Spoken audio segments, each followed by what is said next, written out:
Coming up now is another sparkling Two Mics podcast.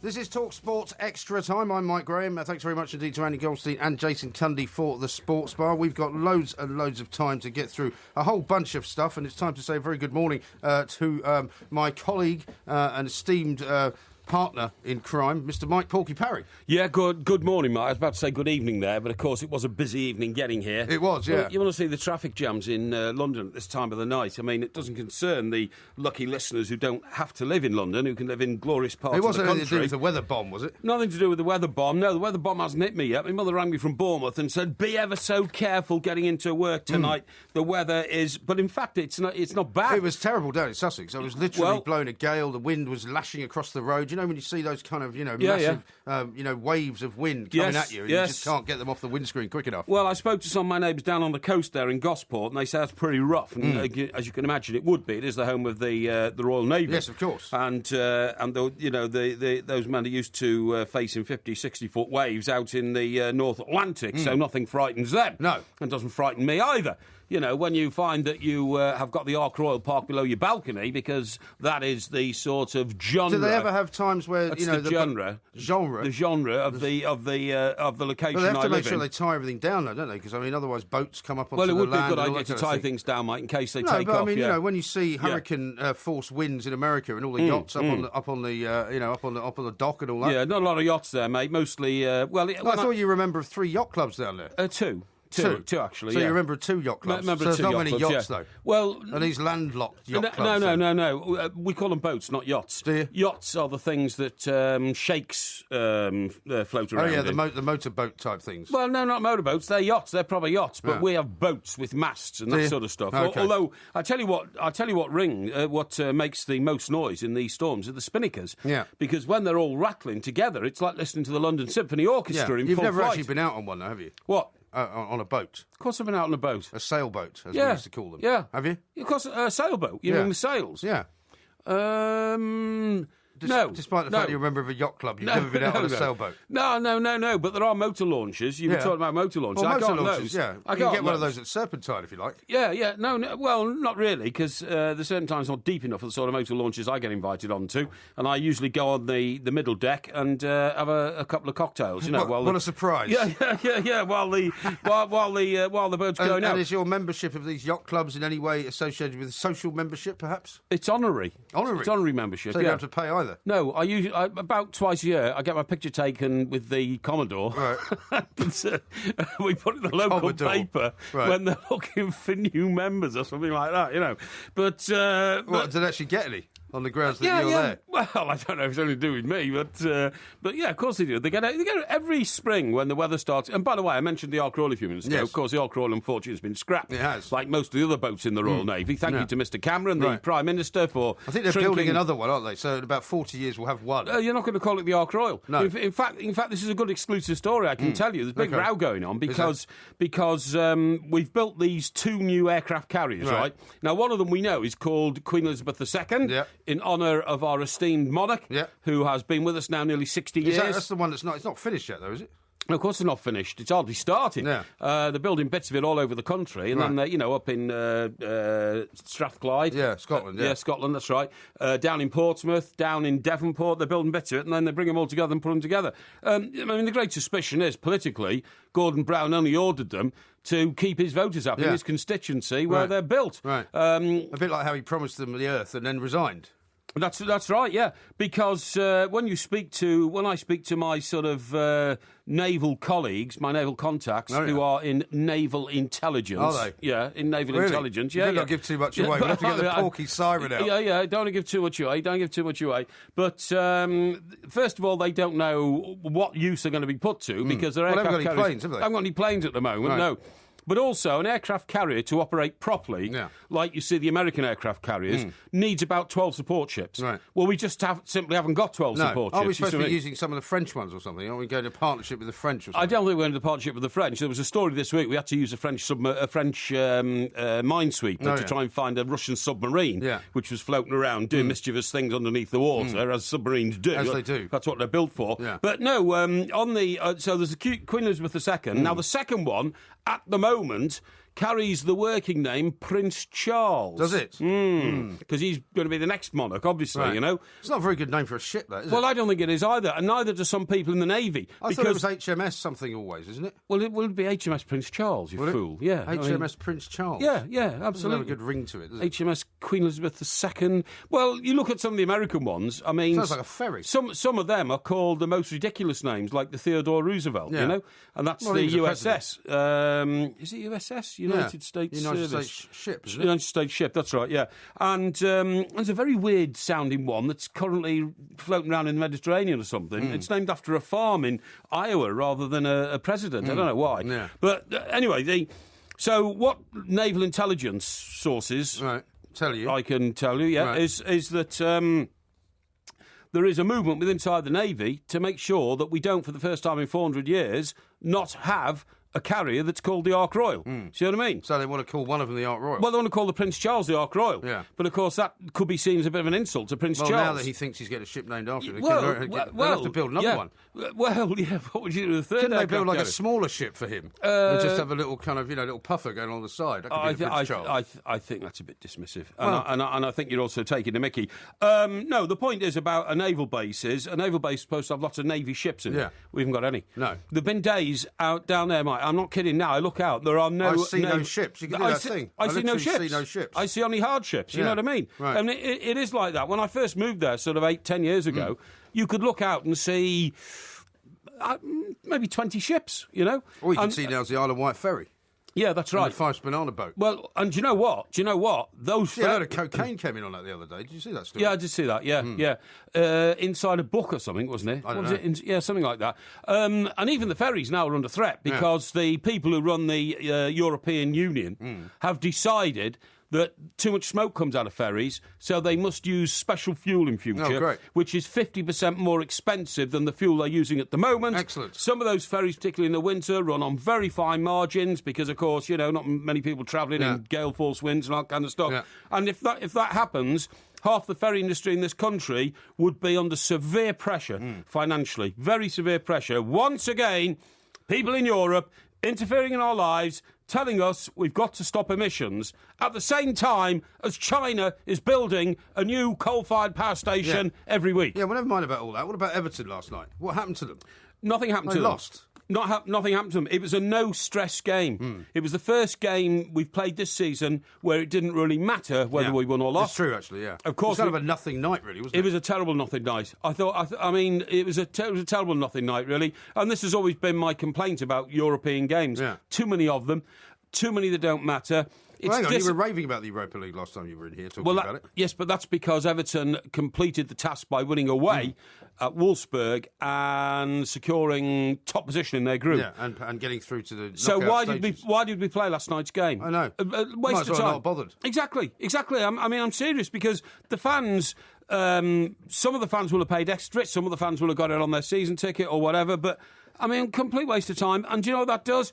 It really does strain the credibility of football as something for the fans. It makes it look like a business. Right. Makes it look like we'll extract a few more bob out of the and I'm sure the Martinez would rather the players weren't playing anyway because they got a big game at the weekend. Well, 4 young lads made their debuts last night, including one 17-year-old who became the 11th youngest player ever to play for Everton. Play? He did, actually, yeah. Did he? Yeah, Lepo. Yeah, Lepo. They call him Lego, yeah. And from that point of view, a lot of people would have gone along and said it was really nice to see the youngsters, but it wasn't purism, was it? No. It wasn't purism in any form. Not at all. Absolutely not worth it. But we'll be talking about the Europa League coming up in a little while. Mike Parry is here. We are the two Marks. I've got a little surprise for you coming up in a moment. What's that? Well, I can't tell you. It's a surprise. Is it a surprise for me or for the listeners? For you, yeah, surprise for you. That's nice. I like we've got lots of surprises for the listeners as well. Excellent. It's not even Christmas yet, but we've got a gift for Porky, which we're going to give him very, very shortly. But he has to choose between one gift and another. This is Talk Sport.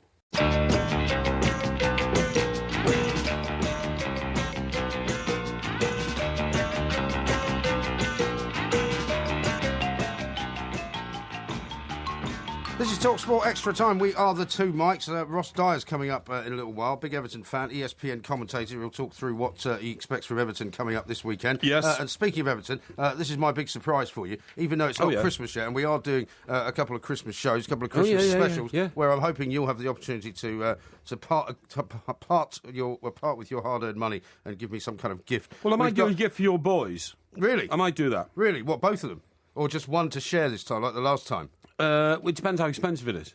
What do you mean it depends how expensive it is? Well, if it's a very expensive present, there's no reason my two boys, 3 years apart, can't say we can both get, equal pleasure out of this very expensive remote-controlled aeroplane that Uncle Mike's bought us. Yeah, that went down really well, the remote-control aeroplane. I don't know where it is now, to be honest. It's kind of disappeared because it kept crashing, basically. Are you having me on? No, I'm not having you on. What I don't a know where terrible it is. insult. I don't know where it's gone. I think long and hard about what to buy your sons for a Christmas present. You bought like a balsa wood plane. No, it wasn't a balsa wood plane. Fly. It was a great plane. And what's more... It was a balsa wood plane. You're such a duplicitous individual. Yeah. You hid it under the bed from them all the way through Christmas. I did not. And then told them it was their birthday present in January. No, because you didn't give it to me till January. You tried to make out that you'd bought it for their birthday. No, I didn't. You have some disgraceful, I said it was from that strange man, Mr. things to explain as a father. father. Anyway, despite the fact that you gave me such a useless present, I'm willing to offer you such a useless present? Something that just came into my hot little hands, a calendar, right? Because we just had from Danilo Calendars a whole series of some of the top calendars for the year. Well, I've got a choice for you, see, because I've got you, because I fought everybody off to get the two best calendars I thought you would want. Right. And on the one hand, I've got you an Everton calendar over here, and on the left, I've got you a Kelly Brook calendar. Wow. But you see, the trouble is you can only have one of them, so you're going to have to now choose between your favourite team, Everton, and your favourite pin-up girl, Kelly Brook. Now, which one are you going to go for? I'll go for the Everton one, please. Really? Absolutely. There was no hesitation at all. No hesitation at all. I get them, and what I'm going to do is next time I go to Everton... Would you like to look at the back of the Kelly Brook one and re-decide? Wow. Smelling salts for Mr. Parry, please. If only I were 20 years younger. How about 40 years younger? Yeah, exactly. Now, what I do with this is listen, thank you, Mike. This is very good. I love this calendar because I always have an Everton calendar in my house. I hadn't actually acquired one yet this year for next year, so this is great. And what I will do is, next time I go to Goodison, I will take this under my arm and I shall gain access to the Players' Lounge and have each individual page signed by the individual player. And you should do that before the game, shouldn't you, rather than after? No, because they don't go in there before the game, do they? Well, you could maybe leave it there before the game. Well, I'm just concerned if you go in there after the game. I could go down to the dressing room maybe, and because I'm quite well in with the hierarchy. Yes, so I understand. You've never taken me to Goodison Park. Sorry, you're never going to take me there. Well, I'm not sure. We did a couple of shows in Liverpool on St Juice, didn't we? Our sister station there.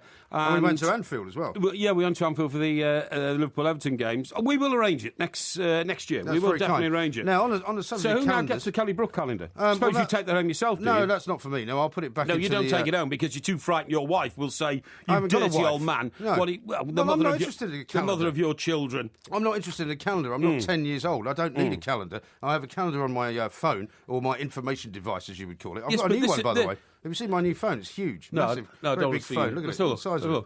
Well, I'm charging at the moment. Here we are. This looks like a mini tablet. It is like a mini tablet. Now, what make is this? It's an iPhone. Okay, is it any good? Yeah, it's very good, yeah. Does it work? Yeah, it works very well, but it's locked. So it's an Apple. It's an Apple, yeah, I see. It's an iPhone. Yeah, I might get one of these, actually, as well as the one I've got. I'm not sure you'll be able to work it. No, I probably wouldn't. That's the problem. I can't work this. I can't even get the internet on my phone. I don't know why. It's a Samsung, and... Maybe it's one of those phones that doesn't have the internet on it. Oh, no, it does, but I haven't switched it on, and I don't know how to switch it on. But anyway, I'm sure I'll work that out. I'll get one of our technicians to help you out. But on the subject... Got lots of great messages, by the way, on my phone today. Got one from the theatre in Birmingham saying congratulations. we could say the box office is now open, officially. We've opened the box office for the show on March the 6th, and we've already had an enthusiastic response. That's very nice, isn't it? It is very nice. Yeah, we're looking forward to that. Very nice of them. Yeah. Now, let me talk to you about calendars for a moment, right? Okay. Because these people produce calendars for all sorts of things. Oh, I know them very well. You do you? They're big friends of mine. Oh, okay, great. Well, I'm glad they're big friends of yours. But what do you think the number one calendar is in the top 10 at the moment? I suppose it'd be One Direction, will it? One Direction is number 2, funnily enough. And it was number 1 last year, but the number 1 is Frozen. Now that apparently is going to be the most successful Disney film ever. And it's a picture one, like what do you mean, like a cartoon? No, like animated. Animated. It's an animation. Yeah. It's an animation, and it's about Frozen Princess, isn't it? I'm not sure. It's about a princess in like a sort of Superman type world. You know, when Superman goes back and gets his Krypton bar. Yeah. It's like an Arctic world. Yeah. Apparently. What's his world called? He's on another planet, though, isn't he? No. He's the planet Krypton. No. He's not. He is. No, he's not. No, he's Well, not. he's not on Earth, is he? Of course, he's on Earth. No, he's from somewhere else. That's why he's Superman. Utter rubbish. He's from Krypton, right? But Krypton is. That's what I just said. You said he wasn't. I didn't. I said it's on Earth. Krypton is on Earth. It's accessible on Earth. No, it's not. Yes, it is. You're mistaking right. kryptonite, which is the stuff. No, utter rubbish. Have you seen the Superman films? I've seen one or two of them. Yeah, Right. Have you seen the one in ago. which he just dispenses of his powers because he wants to marry Lois Lane? I right? don't remember them that well. Right. Well, I do. So what happens is Superman. Well, why don't you know that he comes from the planet Krypton then? Because he walks there. He walks there to along a highway up in Canada. He goes up into the Arctic and he walks to kryptonite. And I don't think so. He does. No, because I think you're wrong about because he's divested himself of all his powers. He can't fly around anymore, right? Yeah. And he doesn't put on the Superman clothes. Can't he take a cab? Don't be ridiculous, Mike. I'm trying to tell you what it's all why about. does he have to walk? I know it's not real, but I'm trying to tell you what the legend is all about. Right, what is the legend all about? You know, Beowulf wasn't real, but it was a legend. Wasn't it Beowulf? Beowulf? No, it wasn't Beowulf. Hiawatha wasn't real, but there's a legend It's about a story, her. yeah. Yeah, that's what I'm saying. Well, I'm trying to tell you the story. What about Pocahontas? Pocahontas. I don't know It's about not a Japanese story. No. Anyway, what happens is old Superman, yeah. and he wants to marry Lois Lane, so he decides he's got to be normal. Right. So he literally divests himself of all his Superman powers. Starts walking around. He goes into a diner, one of these American diners, you know, that you and I have used a million times on the road in America, and some guy in there's being a slob and all that. And Superman, who was Christopher Reeve in those days, God rest his soul, said, please don't say that in front of my wife, or my girlfriend or something. And the guy just punches him in the face, puts him on the bar and pushes him down the bar. And he feels humiliated because Superman... He doesn't have his powers anymore. Exactly, doesn't have his powers anymore. But that's not the real reason he goes to get him back. He goes to get him back because 3 of the worst criminal mind villains in the world have come back to Earth after being expelled from another planet. And they've landed on Earth. Not Krypton. Zog. It's Zog. Is it Zog, is it? It was Zog, yeah. So anyway, the world then says, where's Superman? We need Superman because Zog is going to kill us all. Isn't it Zod with a D? No, I think it's Zog, isn't it? No, I think it's Zod. Wasn't King Zog the capital of Romania, the King of Romania? No, that was King Zog. Zog. Well, Zog, yeah, OK. This is Zod, I think. This is Zod. Yeah. At one stage... Silly old Zod. Yeah. At one stage, Zod says to the President of the United States of America, kneel in front of Zod. Right. And the wrong bloke kneels down, so he gets one right in the ribs. But anyway, so... Is this a long story? No, I'm trying to explain to you because you don't know. I'm trying to tell you about calendars. I know, and this is what I'm telling you about the Frozen calendar. This is what it's relevant to. Yeah. So I said it's like Superman's home. So what happens is Superman has to get back to Kryptonitesville or whatever it's called. Kryptonitesville. Yeah. Otherwise known as Krypton. And the last scene you see of him is on a huddled in a coat on a highway in Canada, -40, thumbing a lift from truckers who aren't stopping because obviously I don't know it's Superman. Right. And eventually he walks there. But he must presumably be transported there by some means. No. Don't you understand? It's in Middle Earth, somewhere in the Arctic Circle. That's where it is. Yeah. Oh, right. Yeah, absolutely. I'm not sure you're right about that. I am right. Anyway, I'm always right. Anyway, the question I wanted to put to you was... So Frozen's number 1, One Direction's number 2, Minecraft is number 3, which is the new sort of game that the kids are all playing. Unbelievable. Never heard of it. What do you think the number 1 football calendar is this year? Manchester United's. Well, I would have thought that. Manchester United was 4th last year. It's now 6th. Number 5 is Liverpool. But Liverpool is the biggest selling calendar. Is that a worldwide thing, then? I think it's just in this country here. Right. Or in Europe, anyway. And then it's all the way down to 12th before you get another football calendar. Yeah. Because above that, there's Michelle Keegan, there's Cliff, there's the Vamps, there's Despicable Me, and then Chelsea come in at 12, Arsenal at 13, and that's it. The top 20, those are the only football teams in there. That's amazing. So no Manchester City, no Everton, no Southampton, no West Ham, nothing like that. Amazing. Well, it's amazing, isn't it? It certainly is. The Great British Bake Off comes in at number 20. I do think that anybody So will you pin that calendar up then? Yes, I will, yes. Where will you put it? In your kitchen? Well, the one I've currently got is in my spare room because that's where I have my desk, and that's what I would call the nerve centre of the Paris Empire, if you see what I mean. Oh, okay. But I can't quite imagine it. I do think. What else have you got in the nerve centre? Well, everything that makes nerves work, if you see what I mean. Have you got a computer, like a desktop computer? Yeah, I got all that. Have you got a laptop? You've got a fax machine. I've got a laptop. I have got a fax machine. Couple of phones. I've got a couple of phones. I've got a printer and a scanner. Television. Television. Yeah, right. yeah, definitely got a television. Couch. No, relaxing? it's not big enough for that. Just not big a chair. enough for that. Yeah, I've got a very big high back leather black chair. Yeah, of course you would have. You know, like and have you'd you got see an like a bulletin board so you can pin things on it? No, I don't need a bulletin board. And the other thing I've got is a globe, perhaps. No, I haven't got a globe, but I've got You've got clocks that say London, New York, Paris. Well, I've got a Beatles clock actually. Have you? Yeah. I have, honestly. I've got it's a clock with the faces of the four Beatles on it, you know. Well, the other thing I've got is I've got one of those amazing little things that you open, which... What, can? No. With a keyboard below it. No, with a keyboard below it, which I'm not sure what it's for, actually, but somebody bought it for me. A thing with a keyboard that you open? Yeah, you open it. It's got a keyboard underneath it, and I think it's if you do crosswords, it solves crossword puzzles, I think. if you see what I mean. Why would you want that? I don't know. Somebody bought it for me, so, it's... You'd have to take a picture of it and send it out. Yeah, it's in a silver... I think you check how to spell words or something. Really? Dictionary. It could be a dictionary type thing. Yeah, that sort of thing. And I think it is. I think it's an electronic dictionary, actually. Really? And it just looks nice, just goes on the horrendous. desk. But I think anybody of my age who's got a Kelly Brook calendar on his wall is a bit of a pervo. You know what I mean? I think that's true. You've got to be. I think anybody of your age with any kind of calendar on their walls is a bit of an idiot. No. This is just a sign of adoration for your team, isn't it? That's all. It's a very nice calendar. I'm very grateful to you for giving it me. But the Kelly Brook one, I'm afraid, no, that went a few years ago. Thank you very much indeed. Mr. Mike Porky Parry is here. You can find us at the two Mikes, of course, at Mike Parry 8, at IROMG. We've got loads coming up. I'm going to be sending out a picture of Mike Parry's Christmas outfit very, very shortly. Coming up next, though, we're going to talk Everton with Ross Dyer from ESPN. Rise before Zod.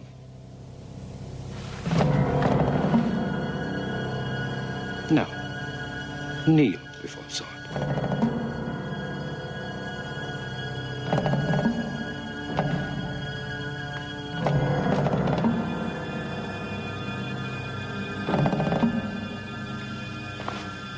You are not the president.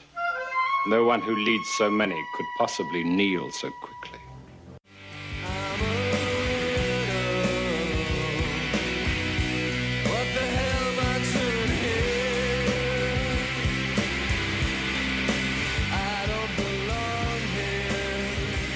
This is Talk Sport Extra Time. I'm Mike Graham. He is Mike Parry. Together we are the two Mikes. Got a load more tweets coming in, by the way. Dion says, Superman was from planet Kryptonite. His fortress of solitude is in the Arctic. Also, it's General Zod, played by Terence Stamp. Yeah, Terence Stamp, that's right, yeah. I think it's Krypton, not Kryptonite. What have Terence Stamp and I got in common? Eh? What have Terence Stamp and I got in common? You're both really old. No, apart from our good and distinguished looks, or distinguished good looks, I should say. Terence Stamp used to live in Hampstead. I used to see him in the cake shop I worked in. Yeah, he never got married. Didn't he? He went out with Julie Christie, didn't he, for years? And she was like one of the world's great beauties. She was, yeah. But for some strange reason, they never got married. Huh. And Terence Stamp now, you still see him in the West End. Yeah. He goes to all, these little sort of bijou theatres, which have like 50 or 60 seats. And sort of place we would play. Yeah, that's right. And they show like French films and Spanish films, all that kind of stuff. I've just been told he was married. Oh, is he? He has been married. No, he hasn't. No, he never married Julie Christie. We didn't marry Julie Christie, but he was married from 2002 to 2008. Oh, was he? Yeah. Oh, well, he got married late in life then. So he got married after the age that I am now. So you have nothing in common with him then? Well, who knows? He's 64. Listen, I'm... he's what? He was 64 when he got married. Well, there you go. I'm nowhere near 64, am I? You're not far away. So what I'm saying is... closer to 64 than I am. I can now edit what I said to you. Right. I'm saying, what have Terence Stamp and I got in common? By nothing. the time he was... No. By the time he was my age, he had not got married, right? Yeah. Well, maybe, in fact, in that case, maybe that's an omen for you. Maybe you'll get married when you're 64 as well. Maybe in about 8 years' time, I'll suddenly You'll have to meet somebody first. The first Mrs. Parry will suddenly move into my life, and there we go. Now, listen, I'm just sending out a picture now on Twitter, and it says, look carefully, old MG, that's you. Old MG. Yeah. And I'm typing this as I speak, is lingering, right, in the background. Lingering. Right. What picture is this then? Well, this has been sent to me by somebody down your way. Oh, yeah? Who picked up the local paper and found you literally creeping around behind Santa Claus at some fete. Really? Have you been to a Yeah, a a couple of weeks Christmas ago. A couple of weeks ago, I took my son was marching in the Santa Day parade. He was there, so I had to take him up there, and Santa arrived. And Right. Why have they published a picture of me then? Well, they haven't. They've published a picture of the parade. Are you sure it's me? I'm certain it's you. I've looked at it and we've blown it up, and it's definitely you. Really? And some eagle-eyed listener, stroke reader, listener who reads the local paper, saw it and has sent it in to me, and I've just now sent it out on Twitter. Invasion of privacy. So have a look at it, please, folks, Shocking on Twitter. invasion of privacy. I may have to send them a lawyer's letter. You have to go right to the back of the crowd behind Santa, and you'll see a man in dark glasses. God knows why you're wearing dark glasses in the middle of the day. Sunny. Well, it was sunny. I doubt it very much indeed. Why wouldn't you wear dark glasses in the middle of the day? And there is old MG lurking. He's lurking, not lingering. He's lurking. Now, well, I don't understand why they would publish a picture of me behind Santa in any way, shape or form. I mean, that was supposed to be... In fact, I haven't had a chance to look at the paper yet, but I know that down at our house we were getting very excited because the paper was coming out. Right. And they were meant to be publishing a load of pictures of the Santa Day parade, which would hopefully have included a couple of pictures of my son. And it didn't include a picture of you. Well, why on earth would they put that in? I don't know. Well, they didn't. It's not of you. It's of Santa and a crowd of people looking all happy and joyous. Right. And then you lingering or lurking in the background. Am I not looking happy and joyous? No. You look like a CIA guy, hanging around, sinister. You look as though you're sort of Santa Claus's protection. Well, I wasn't having a great mob. time. It has to be said. No, it's not really my thing. When I approached you about this just before I came back on air, you said, "Well, that's typical of the local rag." Yeah. Why do you call it the local rag? Well, that's what you do call it, isn't it? It's the local rag. No, I started my profession. Rag. It's like a weekly paper. Thank you. And they've got about 55 different editions of it. One for every village. I started in this profession. Yeah. The profession of communications. Yes. Because it used to be called newspaper journalism. Yeah. Then, of course, I moved into other areas. What are you laughing at? As personified by your nerve centre back in the penthouse, right? As personified by the nerve centre. And with your amazing crossword solver. No, it's a dictionary, actually. I just remembered, electronic dictionary.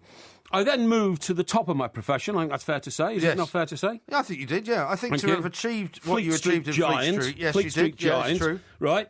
And then moved into another area, which is now broadcasting. Now, I very much resent you calling a local newspaper the local rag. In my view, weekly newspapers are the heart and soul of our communities. Absolute rubbish. No, you can't say that, particularly in the communities you live in. They may have been years ago. Well, what's taking their place then? Well, I'll tell you, it's a good reason why they're not the heart and soul of the community, because this Santa Day parade took place about 2 weeks ago, and it's only just come out now in the paper. Well, they must have... That's ridiculous. They must have had priorities on their space. Well, no, because let's face it, I I wasn't one of them, but people would have been at that parade. They would have put the pictures on Facebook, they would have put the pictures on Twitter. Yeah. Everybody's already seen the pictures, so the idea that they published them 2 weeks later. We were told... And also, clearly, by publishing a picture of me loitering about in the background of Santa Claus, it's not exactly great picture selection, is it? We want to see pictures of the kids.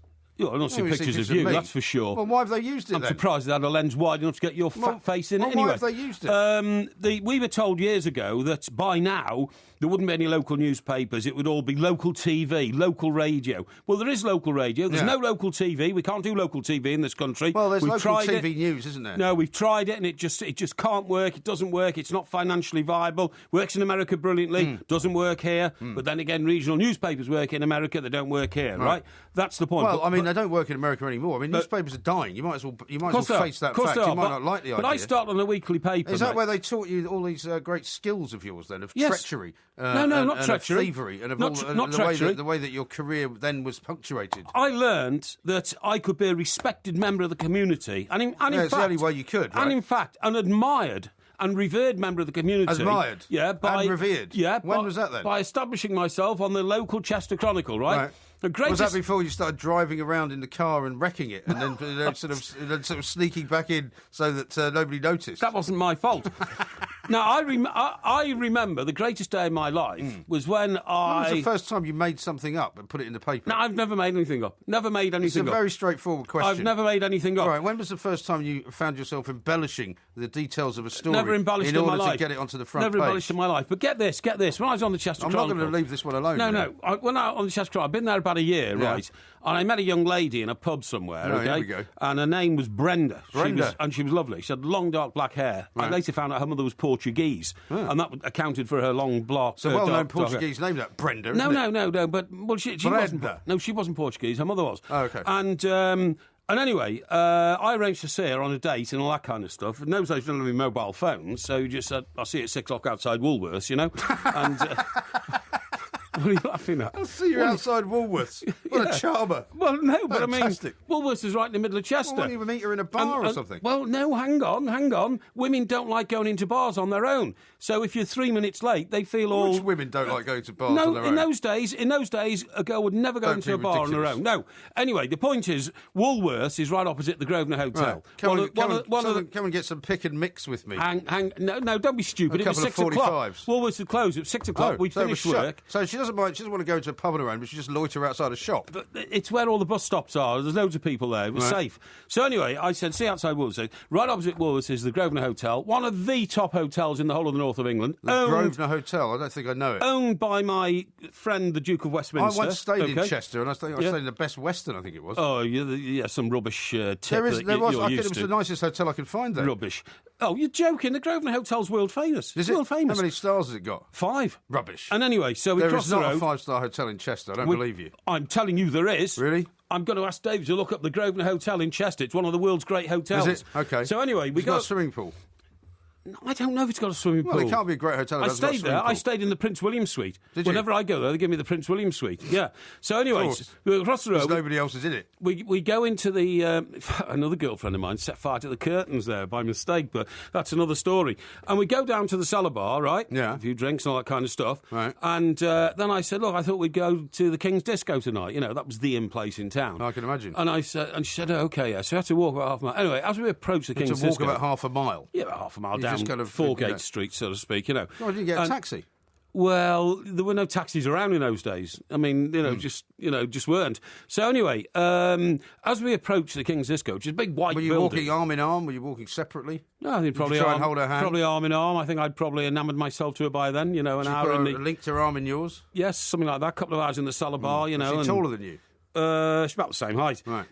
So anyway, as we walked down to the King's Disco, big white building... Yeah.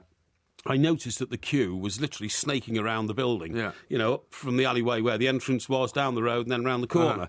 And I thought, I'm not having this. So I walked straight to the front of the queue, banged on the door, bouncer opened the door. I said, hello, mate, Mike Parry, Chester Chronicle, tell Mr. Smith I'm here. Right. Because a few weeks earlier... the King's Disco had been refurbished and reopened, and I went down and, did the pictures with the manager and all that kind of stuff. And he said, anytime, Mike, anytime, just come and anyway, this bouncer goes, he's not here. I said, he'll want to know I'm here. I'm Mike Parry from the Chester Chronicle. Right. I think you'd be wise to go and hang on a minute. And now everybody in the queue, of course, is grumbling, hey, what are you doing, pal? You a queue jumper, hey, there's a queue here. And I said, it's all right, don't worry, people, don't worry. And there's the old velvet rope scenario up at this point. Yeah, all that sort of thing. Anyway, Mr. Smith comes down, big fat guy from Yorkshire. Mike, great to see you. Come in, please. Come in. This is your young lady. How are you? And then said to the bouncer, who tried to, not treat me with respect, take Mr. Parry and his young lady upstairs and get them a drink and something to eat. And, I mean, that was it. I was made for life. I thought, was she suitably impressed? This is the profession that I was born into, which I'm never going to leave. Yeah. At that. How about that? Like that scene from Goodfellas, isn't it? When he takes her in down through the kitchen to get her into the nightclub. Oh, no, don't tell me you haven't seen Goodfellas. I've seen Goodfellas, but I can't quite remember that scene. Well, you know the bit where he takes the girl through the kitchen, no. And then they come out and they go right to the front of the queue and they get the table put down in front of them and Henny Youngman's on the stage. You must know that bit. Yes, I've seen that bit. Yes, I have. I've seen a lot of gangster films. That's the one, of course, when I always wanted to be a gangster. That's the one, yeah. Yeah, that's exactly right. Yeah. Okay. So that's really the reason. So I know what I'm talking about. I mean, you see, I got into journalism because I wanted to expose, the frailties of government. I wanted to expose people doing the wrong thing. I had a sort of, a plan in life to be quite idealistic about going into journalism. As far as you were concerned, it was the way to get yourself into bed with a woman, a way to get yourself a cheaper car, a decent coat, quite a good sofa, if you could get your hands on the adverts before anybody else. No, that's not true. Because I was It was all about your self-aggrandizement. No, because I was very successful at what I did and became a big cheese in Fleet Street. I would call myself a Fleet Street giant, right? Would you? I got offered lots of free holidays in the Caribbean and Australia and places like that. Yeah. And I went on them all because I was good. I thought you didn't like going on holiday. Well, I don't really like going on holiday, but if it's something to do with work, something it's free, loosely you just related don't like to work. For holidays, is what you're saying? No, I like flying across the Atlantic first class and drink as much free drink as I can. As long as you don't have to pay. Yeah. We've now established, not that you don't like going on holiday, you just don't like paying for them. Well, it's as simple as that. No, it's not that. There was a point to all this. I would write a holiday review afterwards. Great. I'm looking forward to reading some of those. Just take me about 20 minutes, actually. Yeah. Well, because you never went very far from the bar, did you? I remember one time. You made the rest of it up. I couldn't remember where I'd been one time when I came back. This is Talk Sports Extra Time. We are the Two Mics. You can find us at the Two Mics. You can find us at Mike Parry 8, and you can find us, of course, at IROMG as well. You're looking into your information device there. Have you got some tweets that you'd like to read out? I have, yeah. I've got a few Everton fans saying that it's the pride of wearing the blue first team shirt. That's a massive plus for those young lads who turned out for Everton tonight, and everybody was proud of them, including the chairman, Mr. Bill Kenwright, who was at the game tonight, of course. And that's what it's all about. And, of course, I totally endorse that. Totally endorse it. Absolutely fantastic. Just hope now that we can use our great success in Europe, which is great. I mean, it's it's unbeaten so far. Well, to be honest, to power a renewal of form in the Premier League. You might have actually been quite proud of me this week, because I was talking to somebody yesterday about the Europa League, and there isn't anybody. And I was saying it's actually Everton, apart from last night's performance, which we can forget because it wasn't really proper first team Everton anyway. Sorry, what are you talking about? Everton in the Europa League. I'm saying last night you can forget about the performance because it wasn't really a proper Everton team. No, but the point is it was skillfully used by everybody at Everton to make sure that the game wasn't wasted, even though we didn't need to win it. Maybe so. Even though we didn't need to win it, what happened was Everton used it to their own benefit to make sure we got 90 minutes of football to explore things that we wouldn't otherwise have been able to. Well, maybe follow. so. Yeah. But my point was that there's nobody coming down from the Champions League, particularly that if Everton play the way they have played up until now, that they should be frightened of. Really, there's no big teams coming down from the Champions League that they can't beat. I totally agree with you. And, if the ambition is to win it, then Everton made a brilliant start, and we hope they will. And I also hope, of course, we'll have a great FA Cup run. West Ham game, third round, really tough one. West Ham are looking really solid this season. But there's some murmurings, I don't know why, from West Ham fans around here that maybe, Mr. Allardyce won't take the FA Cup that seriously because he hasn't done it in the past. I can't believe that. I can't believe he won't. If he thinks he's got a great team, which are amongst the top 4 or 5 teams in the Premier League this season, surely he's got to see the FA Cup as a proper target for glory. Well, maybe maybe he wants to concentrate on staying in the top 4, I suppose. But he didn't stay in the top 4 for very long, did he? That's not realistic for West Ham, is it? I don't think it is. A team like West Ham, a situation like West Ham is, all the points they accumulate between now and Christmas, between the start of the season and Christmas, should be used to bolster what will be a sort of upper mid-table position before the end of the season. What I'm saying is they're never going to be engaged in a relegation battle this season, that'll be a relief to them. Doesn't look like it. Now, tell us about this plan of yours for football stadia when they're not being used for playing football, which is most of the time, I guess, right? Well, 95% of the time, football stadiums are empty. I mean, if your team's not in Europe, you're only using it once every 2 weeks, aren't you? Somebody like Stoke or something, only using their stadium every 2 weeks, right?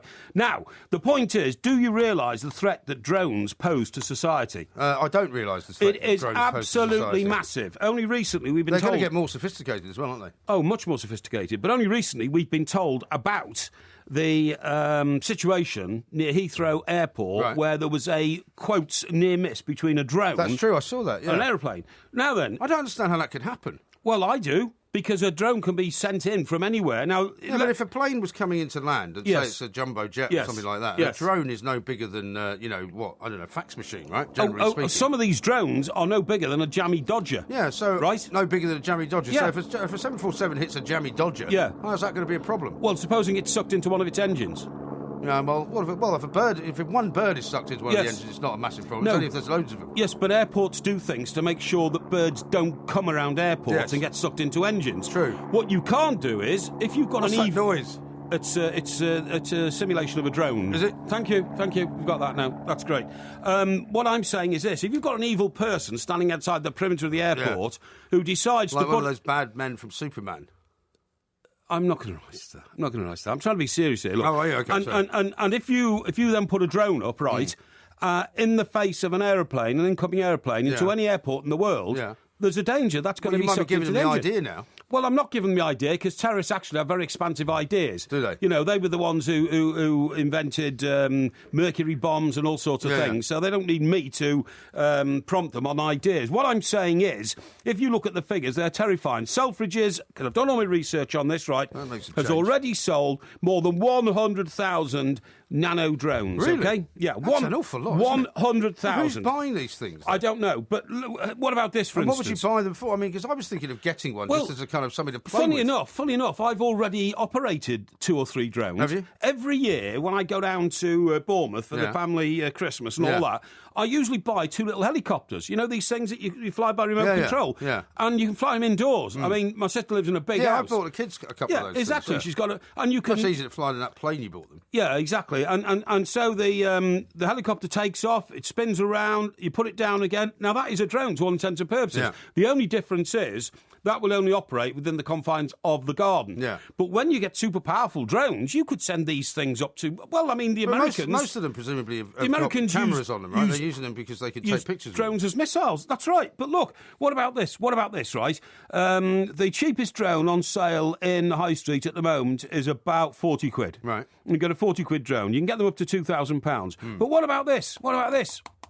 There's a factory in China which has suddenly expanded from 50 employees, where they were making circuit boards, to 1,500 in the past 18 months, because they've started making drones, and they are now turning over $300 million American dollars. Blimey. Now, it's going to be massive. So, I still don't understand. I'd love to hear from people who've maybe bought one of these drones, actually, because I don't know what you would buy it for exactly. What I mean, as a private individual... It's got a camera on it. Yeah, but why would you want to have a camera on a drone that you could just put up into the air? Because for instance, you could, in your garden, you could be sitting there with a drone. Yeah. That drone could take off. Right. You could steer it over your neighbour's fence into their garden and then point the camera into their window. But why would you want to do that? Well, you might be nosy or you might be, but isn't there some kind of law against that? Well, this is the point I'm trying to make. They're completely unlicensed and you can use them for anything you want. Yeah. Now, for instance...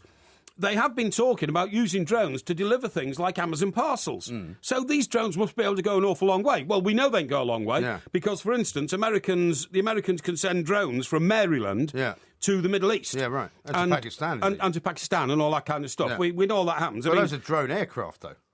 Yes, I know, but it's still a drone. Yeah, It's still remotely operated. That's not what's going to be arriving from Amazon. You're not going to get some great aircraft arriving on your front lawn, are you? No, but what I'm saying is, I'm saying they can be put to all sorts of uses, including evil uses, right? Yes. Now... But what's this got to do with football stadiums? Well... This is the very point I was going to make. Don't you think we're going to have to introduce a law which says you can't buy a drone unless you have a licence to say you have passed a test to operate that drone and that you are using it for civilian purposes? Do you see what I mean? I do see what you mean. Right, where would you learn to fly a drone? I guess in a field. No, you wouldn't do it in a field because in a field anybody else could come along and interfere with the signal that you're flying that drone with. And also, if you were doing it in a field and you were practising it, you might come down and hit a child. For instance, there was a case in Central Park only last week of a woman whose nose got slashed by a drone. That was in a restaurant, wasn't it? It was in a restaurant. Yeah, we talked about that with Sandy, funnily enough. That's right. Because they had this drone going around the restaurant with mistletoe on it and offering it to have people kiss under it. Exactly. And so it was operated by somebody who didn't know what they were doing. So what I'm saying is you've got to find a safe and secure place where you can teach people how to fly drones. What's the best place that you can think of to do that? Well, I can't think of anywhere in particular. Inside a football ground. I'm thinking you're thinking of inside a football ground. Yeah. If you think of the size of somewhere like the Etihad Stadium, which is a round bowl, right, you should say, we want to borrow this stadium to teach people how to fly drones and fly them properly. That way, you wouldn't be able to hurt anybody else. Right. There are 4 sides or 6 sides to the stadium or whatever you want to call it, so the drones can't fly out of the stadium. That, to me, would be a fantastic use and a fantastic facility. Maybe you could start up a business, though. You could start it up. I don't want to start a business. I just want to make sure these drones don't fall into the wrong hands and the people who are using the drones know exactly how to use them. Do you understand me? I do understand you. Yeah. But presumably if they've sold 100,000 drones already from one shop, then there's probably 1 million of these things out there. Oh, yeah. And, you don't hear about them crashing into anything, so people presumably have no problem knowing how to fly them. But I don't understand why everybody else isn't getting as alarmed about these drones as I am. No, well, I don't understand I mean, literally tomorrow, anybody anybody could come along within the vicinity of an airport in this country and fly a drone into airspace. You can't fly a helicopter into airspace because you will be warned away. The air traffic controllers, for whom you have to seek permission to fly across airspace anywhere near an airport, you have to seek permission to fly in airspace across suburban areas, like London, the centre of London or the centre of Manchester or anything like that. You need permission. You don't need permission for a drone. These drones could... I mean, it's all very well you, Mike, saying I don't hear about them crashing anywhere. Well, they don't. But you need foresight. And my foresight is that one of these days you're going to wake up and there's going to be a terrible disaster, and it's happened because a drone has crashed into something or something has crashed into a drone. Well, all you need to do then is regulate the airspace better and make sure that they don't get in there. No, you don't. That's not the case. You need to regulate the people who are controlling the drones. Well, I think you're getting very worked up about something which you don't need to get worked up about. Yeah, because I'm aware of it. You're not. Yes, exactly right. And you've got time to think about that sort of stuff. I haven't, because I've got much more important things to think about, including your fashion sense, which is going to be discussed coming up next with our fashion guest, Jean Gambaccini, her name is. And she's over in Chicago. She's going to tell us what she thinks of that suit that you're going to wear, and also about Gerard Piqué's outfit, which we're going to talk about coming up next on TalkSport. It will make or break him, so he's got to buy the best, 'cause he's a dedicated follower of fashion. And when he does... This is TalkSport Extra Time. We are the two Mikes. We've got some great messages coming in on your so-called idea about the drones. My favourite one is from David, who says, that drone idea is the worst idea I've ever heard. Why? Why? See, what people don't understand, they try to mock. They try to mock. Well, John says this, how about Parry? Stop droning on. And then somebody else says, ha, ha, ha, that's all we need. Old Porky droning on and on and on. And David Poole says, TalkSport listeners wouldn't need a drone. Every Friday we listen to you droning on. Can you not talk about being interfered with in a field at 2 a.m? And here's one from David as well. He says, most stadiums have tours during the week, earning them a lot of money, and caretakers for the pitch wouldn't be too happy with all these people trampling about flying drones all over the place. You'd put covers down, wouldn't you? You put covers down, and then what you're doing is you're using that space more responsibly for the community. Really? Anyway, I've got a few here about you and drones. To me, Mike, that's Mike Parry. Me, Mike? Don't let old MG let loose with one of these drones. You know what he'll do is spend the next 2 days trying to get it out of his tree at the bottom of the garden. That's absolutely right. And the picture that I've posted of you in the Santa Claus parade when you claim to be with your children, I was with my children. There's no sight of your children in the local paper. Well, my child's in the parade, that's why. It says here...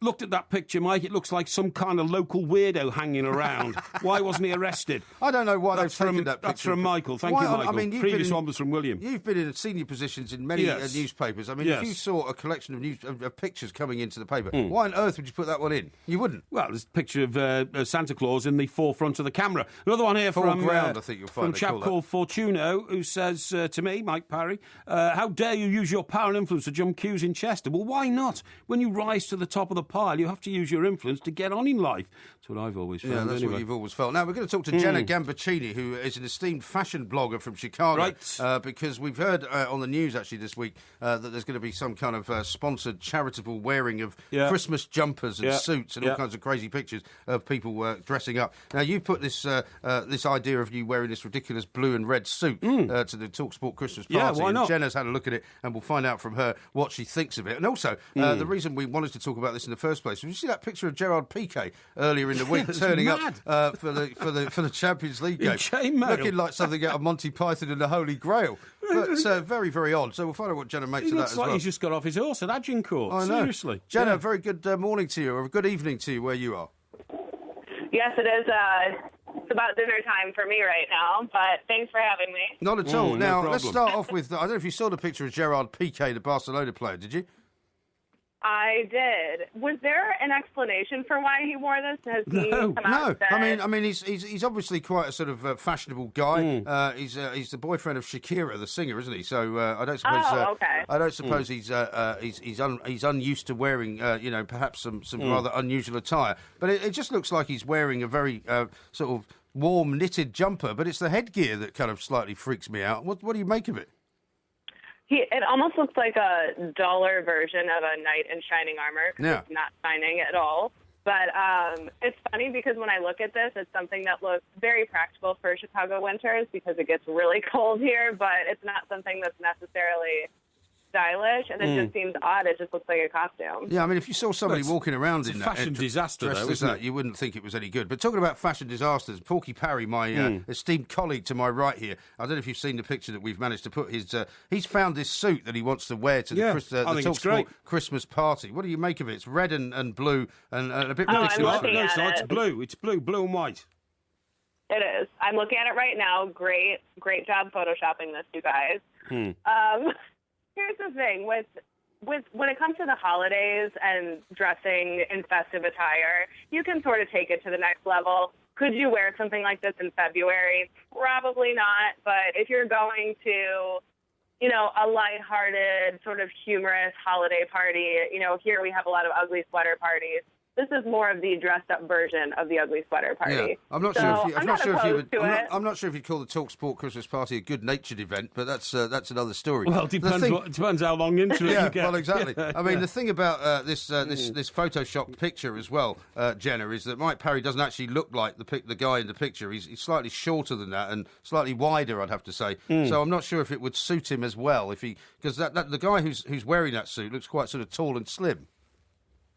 Well, here, especially with menswear and suits in particular, as long as it fits you well, no matter what size you are, you can make it happen. But you just can't have a suit that's too big or too tight, because it's going to look terrible. No, but I mean, people are taking this too seriously, Jenna. This is a festive suit. It's got snowflakes on it, It's meant to make people feel they're in the Christmas mood. I'm doing it for the benefit of the community. I don't care if people think that I look like a fool. I'm just trying to spread goodwill and make everybody feel better. Surely there's a role in the fashion world for that.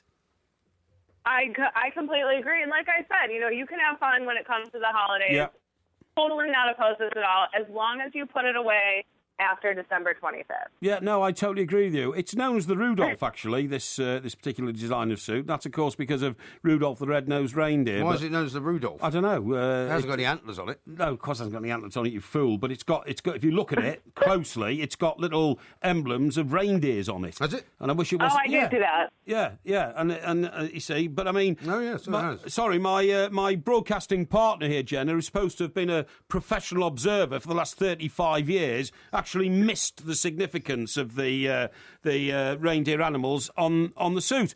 Reindeer animals? Yeah, the reindeers. They're small. I Reindeer understand. animals. I feel like the snowflakes are more prominent than the reindeer. Yeah, it's an honest mistake. I totally agree. The point is, if you felt you couldn't go out at Christmas time in this, then in my mind, you're of very feeble mind because you're worried about what people are going to say about you. And the minute you start worrying about what people are going to say about you, you should pack up and become a hermit. Exactly. And that's what fashion's all about. It's about expressing yourself and having fun with it. Of course it is. I'll tell you what we've got an outbreak of here, Jenna, which is slightly disturbing me, is these hipsters that wander about certain parts of London. Hipsters? Yeah. They've got any hips. They've got these. It's got nothing to do with hips. They've got ridiculously long beards, and they always have a satchel, and they wear sort of specific clothes. We have those as well. Yeah, I mean that's not going to last for long, is it? That look. I don't know. I feel like it's been happening for quite some time, and it's not just the actual look, it's their whole persona and everything, that they're into, whether it's riding a bike or keeping it organic, pickling everything. That's their whole lifestyle. It's not necessarily just how they dress. But I don't know. I think it's going to be around for a while. Things, do you? So I do. You quite like pickling things. Pickling? Particularly yourself. What on earth are you on about? I mean, honestly, I'm not going to respond to that. Jenna, don't respond to that. You're a very, very, very serious fashion correspondent, and Mike Graham is showing you less than total respect, in my view. Well, she's saying, so you think they're going to be around for a while, these characters, do you? I do. Is it a new thing where you guys are at? I don't know. I've never seen it. Well, I mean, it's something I would say I've noticed over the past kind of year or two. I suppose there seems to be more. There seems to be more of them, and you see sort of the odd person looking like that now. Yeah, you see quite a lot of them. What are the beards like? What are these beards They're like? like really bushy, like long beards. They're not like yours, because Mike Parry's got a beard, a bit like you can see in the picture. But are we talking about Everton goalkeeper beard? Yeah, that kind of beard. Yeah. Really? Yeah, it's like Tim Howard. Beard. Is this a new fashion? Is it? It is. And once again, of course, the Everton goalkeeper proves that he's way ahead of fashion. Yeah. Well, Jenna may know Tim Howard. Do you remember Tim Howard, the US goalkeeper who played in the World Cup? Jenna. Oh, see, I was told there would be no sports-related questions.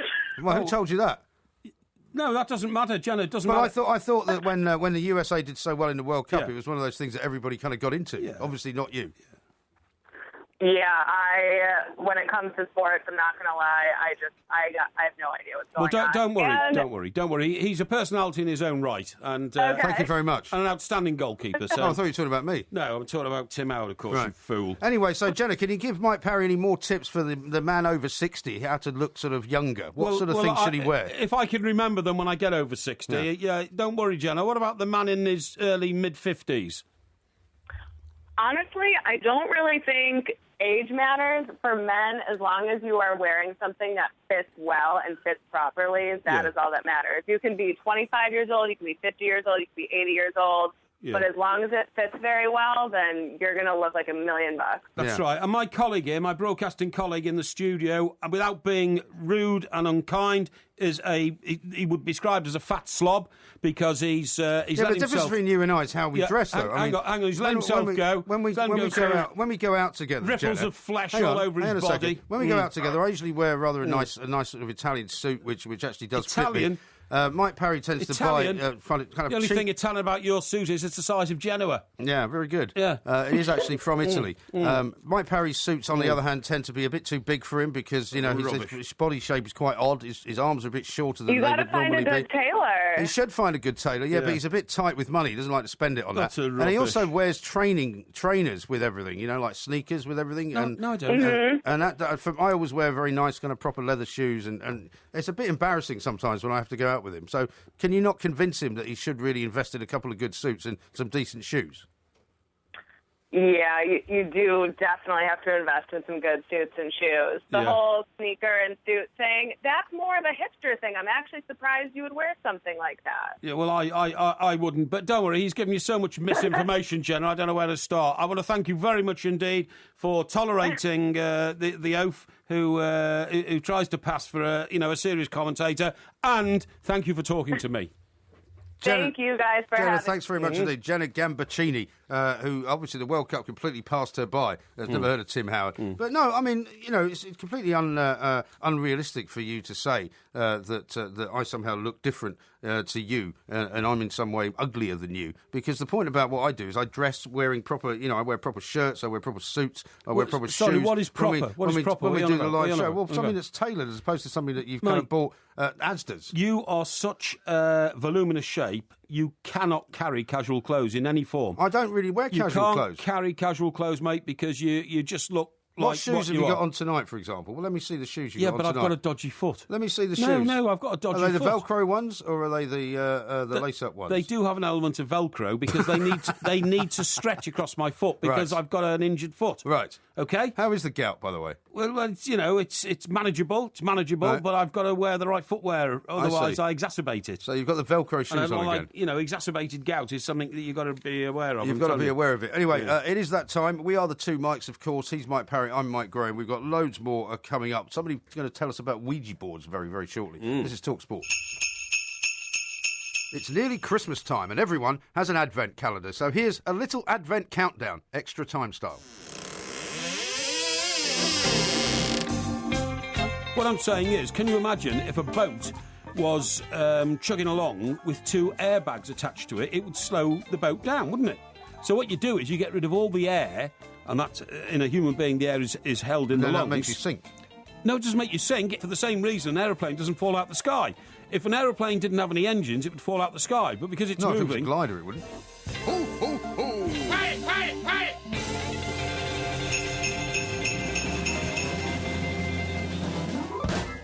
That is, of course, the Mike Parry Advent Calendar. There's going to be one every day all the way up to Christmas until we do the Christmas Eve show and the Christmas Day show, of course, at 10 o'clock at night. Now, I mean, there are some of these genius ideas you've had in the past that I've completely forgotten about, including that one. I can't remember what that one was about, but it was something to do with airbags and boats and God knows what. People not sinking when they're swimming. Yeah, but wasn't that not when you said to me that the hippopotamus was the greatest swimmer of all? It is. And it turns out that actually hippopotamuses walk on the the river bed and they don't actually swim. They spend 90% of their time in water. Oh, yeah? Yeah. Yeah, they do. Yeah. They don't swim in it, though. Well, yes, but they can swim in it, and they do swim in it, and they swim very well in it. Really? Believe me, yeah, they're great swimmers. But what has that got to do with the price of fish? Well, it's just these clips that have been provided over the course of time by the guys behind the glass as an advent calendar. So, you know, like normal advent calendars, counting down to Christmas. You know, how's the Christmas shopping going, by the way? Because I've nearly finished all mine. Mine's going well. Is it? Yeah. I don't do most of it.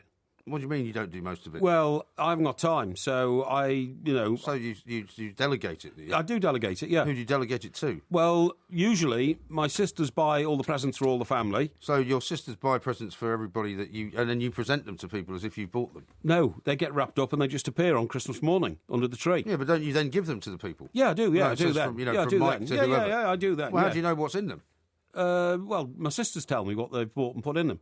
And Don't also, you feel like a bit of a fraud doing that? No, not at all. They've got better taste than me. My housekeeper buys presents for those who... But if somebody was to open a present, for example, from you, yes, and say, oh, what a thoughtful present, surely you must feel like a complete and utter shyster. No, I don't know, not at all. Really? Because if I'd gone out and bought it, I'd have bought something useless and ridiculous and it wouldn't have been any use. Because, I mean, my sisters know what my mum wants, OK? Right. My sisters know what the other sister wants. My sisters know what my brother-in-law wants. But don't you get any pleasure in just going shopping and buying a present for somebody? No, not at all, no. That's a shocking state No, of it's affairs, not. that. No, it's not. And my housekeeper buys the presents that I can't ask the family to buy, you know, for who? Well, other people, you know. Nefarious characters. Yeah, nefarious characters. Or, like the one you're going to get for me, for example. So who's going to choose that? Oh, no, I'll buy that myself. Will you? Yeah, because I'm going to buy some that's going to... blow my socks off? Yes, that's right. Yeah, oh, good. Absolutely. I'm looking forward to that. Yeah. Are you going to give it to me on the Christmas Eve show or the Christmas Day show? I'll give it to you on the Christmas Eve show. Will you? So you can take it home for Christmas Day and show your children what a generous individual I am. But, I mean, Christmas shopping for me is just a mess because you are... Literally, your brain gets bamboozled by the number of options you've got. It's like when you go into a supermarket, right? Yeah. I mean, I have to, in supermarkets these days, be so focused on what I want. Otherwise, I come out with loads of stuff. That's why you've got the colour-coded scheme, isn't it? That's right. That's absolutely. I shop for stuff that's in red labels on a Monday, in blue labels on a Tuesday, yellow labels on a Wednesday. It's the only way I can get around it. And in fact, I went wrong on that this week because I've got to get any bleach. And what colour's that? It's yellow. Is it?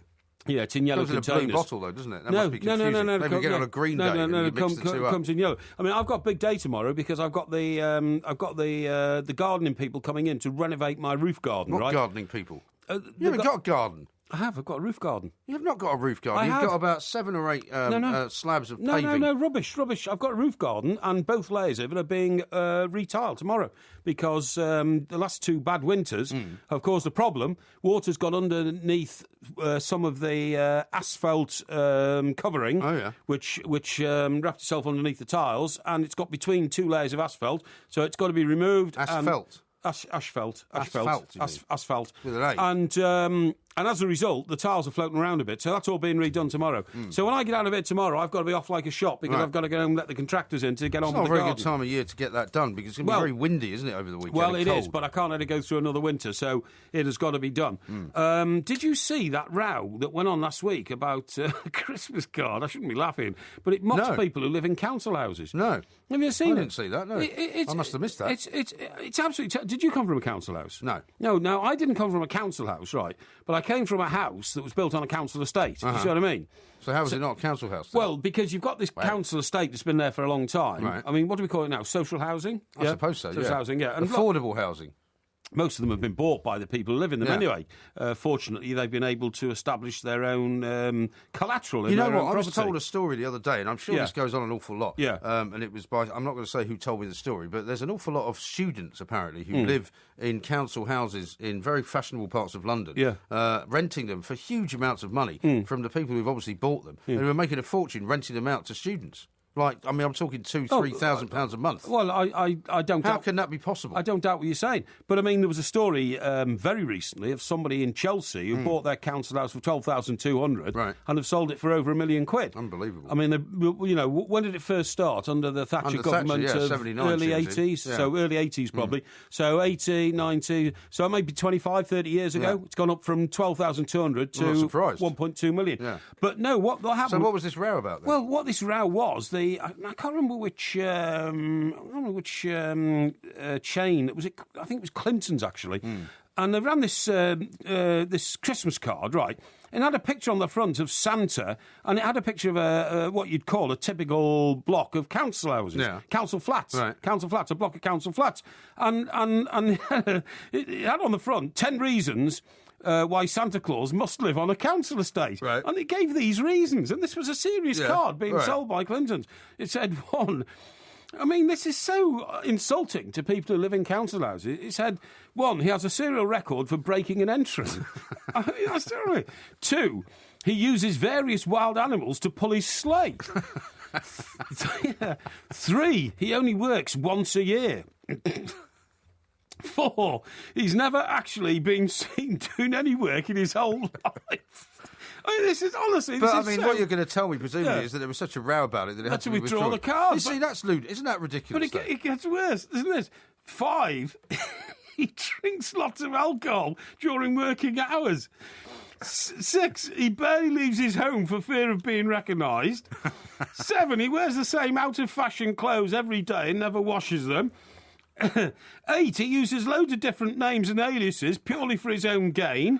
9, he gets letters from a lot of people all demanding that he owes them things. And 10, he can get hold of all the latest designer gear but never pays a penny for it. I mean, that's very funny, though. But I mean, what's happened to people? But what's happened to people? It's not shocking at all. It's shocking. What's happened to people's sense of humour? I mean, the sense of humour in this country has been severely undermined by the kind of idea that everybody gets offended by everything nowadays. I mean, if you go into one of these card shops, you can find any number of stereotypes of, women who get drunk and fall about, men who are completely stupid. Yeah. What's wrong with having a card like that? Well, I find that amazing that somebody would object to. I mean, clearly people who live in council property, social housing or whatever, felt that they were being stereotyped. But I bet they don't. As lazy scroungers on the rob and all that kind of stuff. It'll be somebody who's upset, on behalf of somebody else. There'll be some organisation that thinks that, that some. Oh, it's a bit like that woman Thornbury who got fired by Ed Miliband for tweeting a picture of the house in Rochester with the England flags outside. Yeah. Nobody actually cared about that. No, but he fired her just in case somebody did care. I didn't even think it was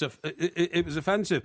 Anyway, look, what I've got to say in Clinton's defence is a spokesman for Clinton's, which has 415 branches, said, "A card in our range has been withdrawn immediately. It no way reflects our views, and we apologise without reservation. We're investigating how this offensive card got through our quality control background." A load of old cobblers. Absolute rubbish. We'll talk a bit later on about why the Delilah song is going to be banned from people singing it. Loads of nonsense. And that's another reason why the sense of humour failure is in full flow in this country. Coming up next, though, we're going to talk about Mike Perry's fear of Ouija boards, and we're going to be joined by Mitch Horowitz, who's a writer in the occult. So prepare to be very frightened.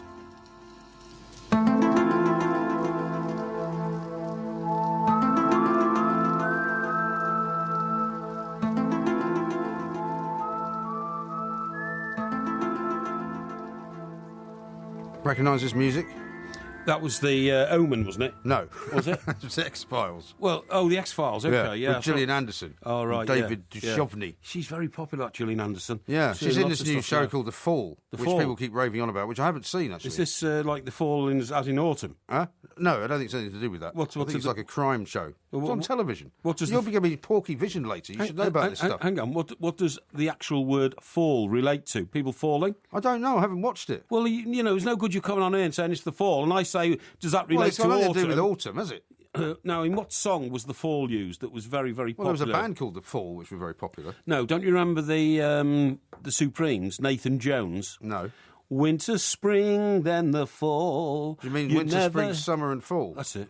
All you got to do is call. Winter, spring, summer, fall. Summer or fall. All you got to do is call. Yeah. You've been gone. That was James Taylor. For too long. No. Nathan Jones. That's a different song. No, that was the Supremes. Maybe that's a different song. That was the Supremes. But the winter, spring, summer or fall song is All You Got to Do Is Call by James Taylor. Oh yeah, that's right. No, it wasn't this confused. One. This was the Supremes, and it's called Nathan Jones. Winter, spring, summer, fall. You never wrote me, you never call. You've been gone for too long, Nathan Jones. Thanks for the wah-wah effect. Well, we'll have to try and find that particular piece of music. Now, we're going to talk about Ouija boards now, though, with Mitch Horowitz, who's a writer in the occult, and because you're going to be worried about Ouija boards. There's a new movie out at the moment, of course, about it called Ouija. Yeah. But why are you so concerned about it? Well, I'm not concerned about it necessarily, except for the fact that, doing my research on these things, of course. Didn't we all, as kids, try the old Ouija board? See, I never did. Well, you know, the upturned glass. Oh, yeah. Did you? Oh, yeah. And the upturned glass used to go all misty inside, you know, used to get like a condensation in the glass and all that kind of stuff. And there's some amazing stories about it. But it suddenly had a revival in fortunes. For instance, doing my research this evening, looking at the sales of Ouija boards, Google reports a 3% increase in sales in the last few weeks as it becomes a must-buy Christmas present. Right. Well, that might be something to do with the movie. But let's talk to Mitch and find out whether he knows why this might be happening. Mitch, a very good morning to you. Welcome. Thank you. Glad to be here, gentlemen. Yeah, hiya, Mitch. Now, I don't know if you heard that statistic from Google that more and more people seem to be buying Ouija boards at the moment. Is it related to the film, or are people just getting more interested these days?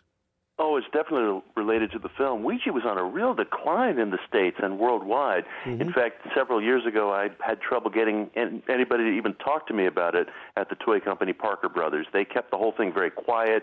They were worried about boycotts from religious groups. Ouija was selling at a very low pace.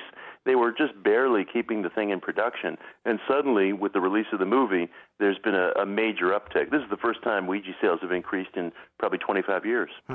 It was less popular, I think, Mitch, when The Exorcist came out and people started taking interest in the occult and all that kind of stuff. It did, of course, start in your country, in America, in the 19th century, didn't it? Mediums proliferated in those days because people, you know, their lives were changing. Loads of immigrants coming to America, trying to find solace and comfort in a new society. Became very popular, but then started being condemned by the church. Well, you know, Ouija has deep roots in this country, as you were saying. You know, there was a movement called spiritualism that gained popularity in America in the mid-19th century, where people are organizing themselves into seance circles and so on. And Americans are always looking for easier ways to do things. We have a very do-it-yourself mentality. So they wanted to get rid of the mediums and be able to conduct seances all on their own. So some people in northern Ohio in the 1880s came up with a contraption called the talking board, which would allow you to hold a seance at your very own kitchen table. And this is what we later came to call the Ouija board, and it became popular all over the world. Now, Mitch, let's get... I want to hear more about your experiences with the Ouija board, though. Well, I'll tell you about that in a minute. But what I want to get straight, Mitch, is this. Is the Ouija board a medium? Is it accepted, the Ouija board, as a medium by which you can contact those who have died and be in touch with their spirit, or is it said to be part of an occult movement which opens access to, for want of a better word, devil people? Devil people. Well, believers will tell you that it's an object that allows you to talk to the great beyond. People who are frightened of Ouija boards will say, well, you don't know what is lurking out there in the great beyond. You don't know what you're opening your door to. That would be me, Mitch. I'm very concerned about that. I'm not joking. I mean, No, you're quite right. We have 2 Ouija boards here in the house. We have 2 young kids. We do not let them play around with these things. Look, whether there's some kind of occult property going on through the Ouija board or whether it's just a doorway into people's subconscious, the frightening stories that have accumulated over more than a century and that keep accumulating are really extraordinary. There are very few happy endings with the use of the Ouija board. Okay. Now, Mitch, is there any evidence that there is some contact with another force with Ouija boards, or, as when I was a child, we always suspected somebody sitting in the group around a circular table was just using their finger to direct the glass around the table to various letters to spell out names? Well, you know, that's the interesting question. And one observation that I can make about that is if a person is a complete disbeliever and says, you know, there's no afterlife, there's no device that can get you in contact with your departed grandma, it's all coming from people's subconscious, what's lurking in our subconscious? You know, that's an even scarier question in certain respects because a lot of frightening, sometimes violent, sometimes threatening communication comes through the Ouija board. So if someone is consciously or unconsciously doing this by moving the pointer, that raises some scary questions of its own. What are we all about? Well, it does, and you might not want to see that manifested in any way. But let me ask you a question, Mitch. I mean, obviously you're a specialist in this area, but why would you have Ouija boards in the house if you don't want the kids to go anywhere near them? Because at some point they're going to be old enough to just play with them anyway, aren't they?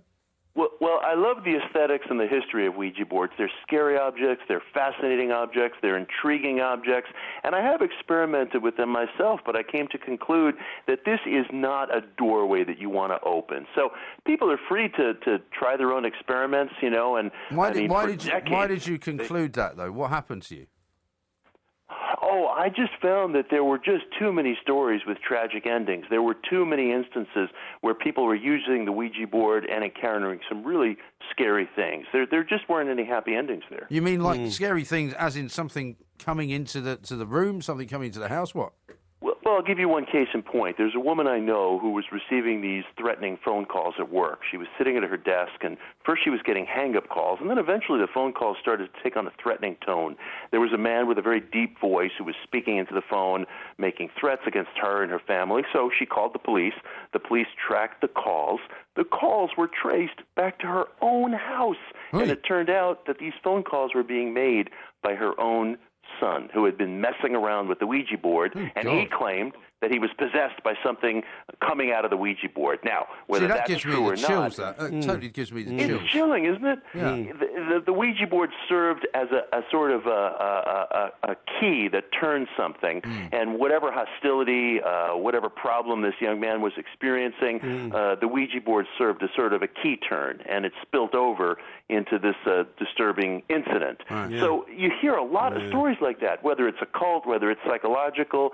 The Ouija board never seems to lead someplace good. No, you're absolutely right. I think they should do the Ouija board with people blindfolded and then move all the letters around on the table, and then you wouldn't be able to tell whether anybody was actually directing the glass. Well, they could still direct the glass, couldn't they? No, they couldn't if they're Some blindfolded. scientists did try that in the early 20th century, actually. They were experimenting with that very thing you were just describing. Yeah. And what happened? Well, mediums were not able to read, and they said they were like a violin. They needed to be unimpeded in order to play. So that was their excuse. Oh, I see. Right. Okay. So you're in many ways as modern as an early 20th century scientist. No. I think these things through. So what happened to you? Tell us your stories then. Well, no. When you played with the Ouija board. Well, we just did it as a kid, but we always suspected that, But did nothing horrible happen though? You didn't get frightened. No. Didn't get frightened. It was, it really was all that. Is there anybody there? Yeah. You always started. Is there anybody there? Right. And then if a window banged or a door banged or something, everybody jumped up and there's somebody there. But you always suspected. I mean, I didn't go nuts because we tried the Ouija board out a couple of times as a kid, and I don't know anybody else who did. Although you went nuts for another reason. Although I am told, Mitch, that there have been cases, certainly in America, of people ending up in mental hospitals when they've dabbled in this. Yes, and every few years there are stories in the newspapers about people who commit some sort of a violent crime, and they say the Ouija board told me to do it. Now, again, there might be something occult going on, there might be something psychological going on, but whatever's happening, a key is getting turned, and disturbing things are occurring.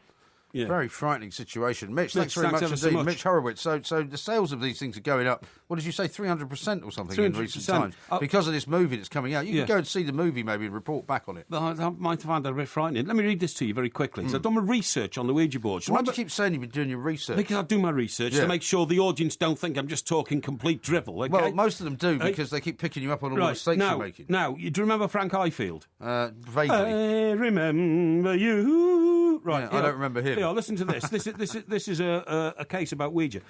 Revived interest in the Ouija boards reminds me of a party in Norwich many years ago. This is a party in Norwich, the place that nobody goes. That's right. This is a You told us last week nobody went there. Nobody goes there. Which one of the guests was singer Frank Ifield. Yeah. Frank suggested we have a go with the Ouija board, so one was quickly placed on a table. Invited to take part, I was amazed to see how the glass moved without any help. This Ouija session came to a sudden end when the glass spelt a very strange name. Frank asked if it meant anything to anyone. After a long pause, a young girl said it was the nickname of her boyfriend's mother and what she called him for fun. She added that this woman had died the week before. At that point, Frank said we should stop immediately. Had I not witnessed this, I doubt I would have found it believable. So a name was spelt out, which was, just a nonsensical name. Asked around the room, didn't we recognise that name? A girl says, yes, that's what my boyfriend's mother used to call him. Wow. In fun, ever since he was a little boy, and she died last week.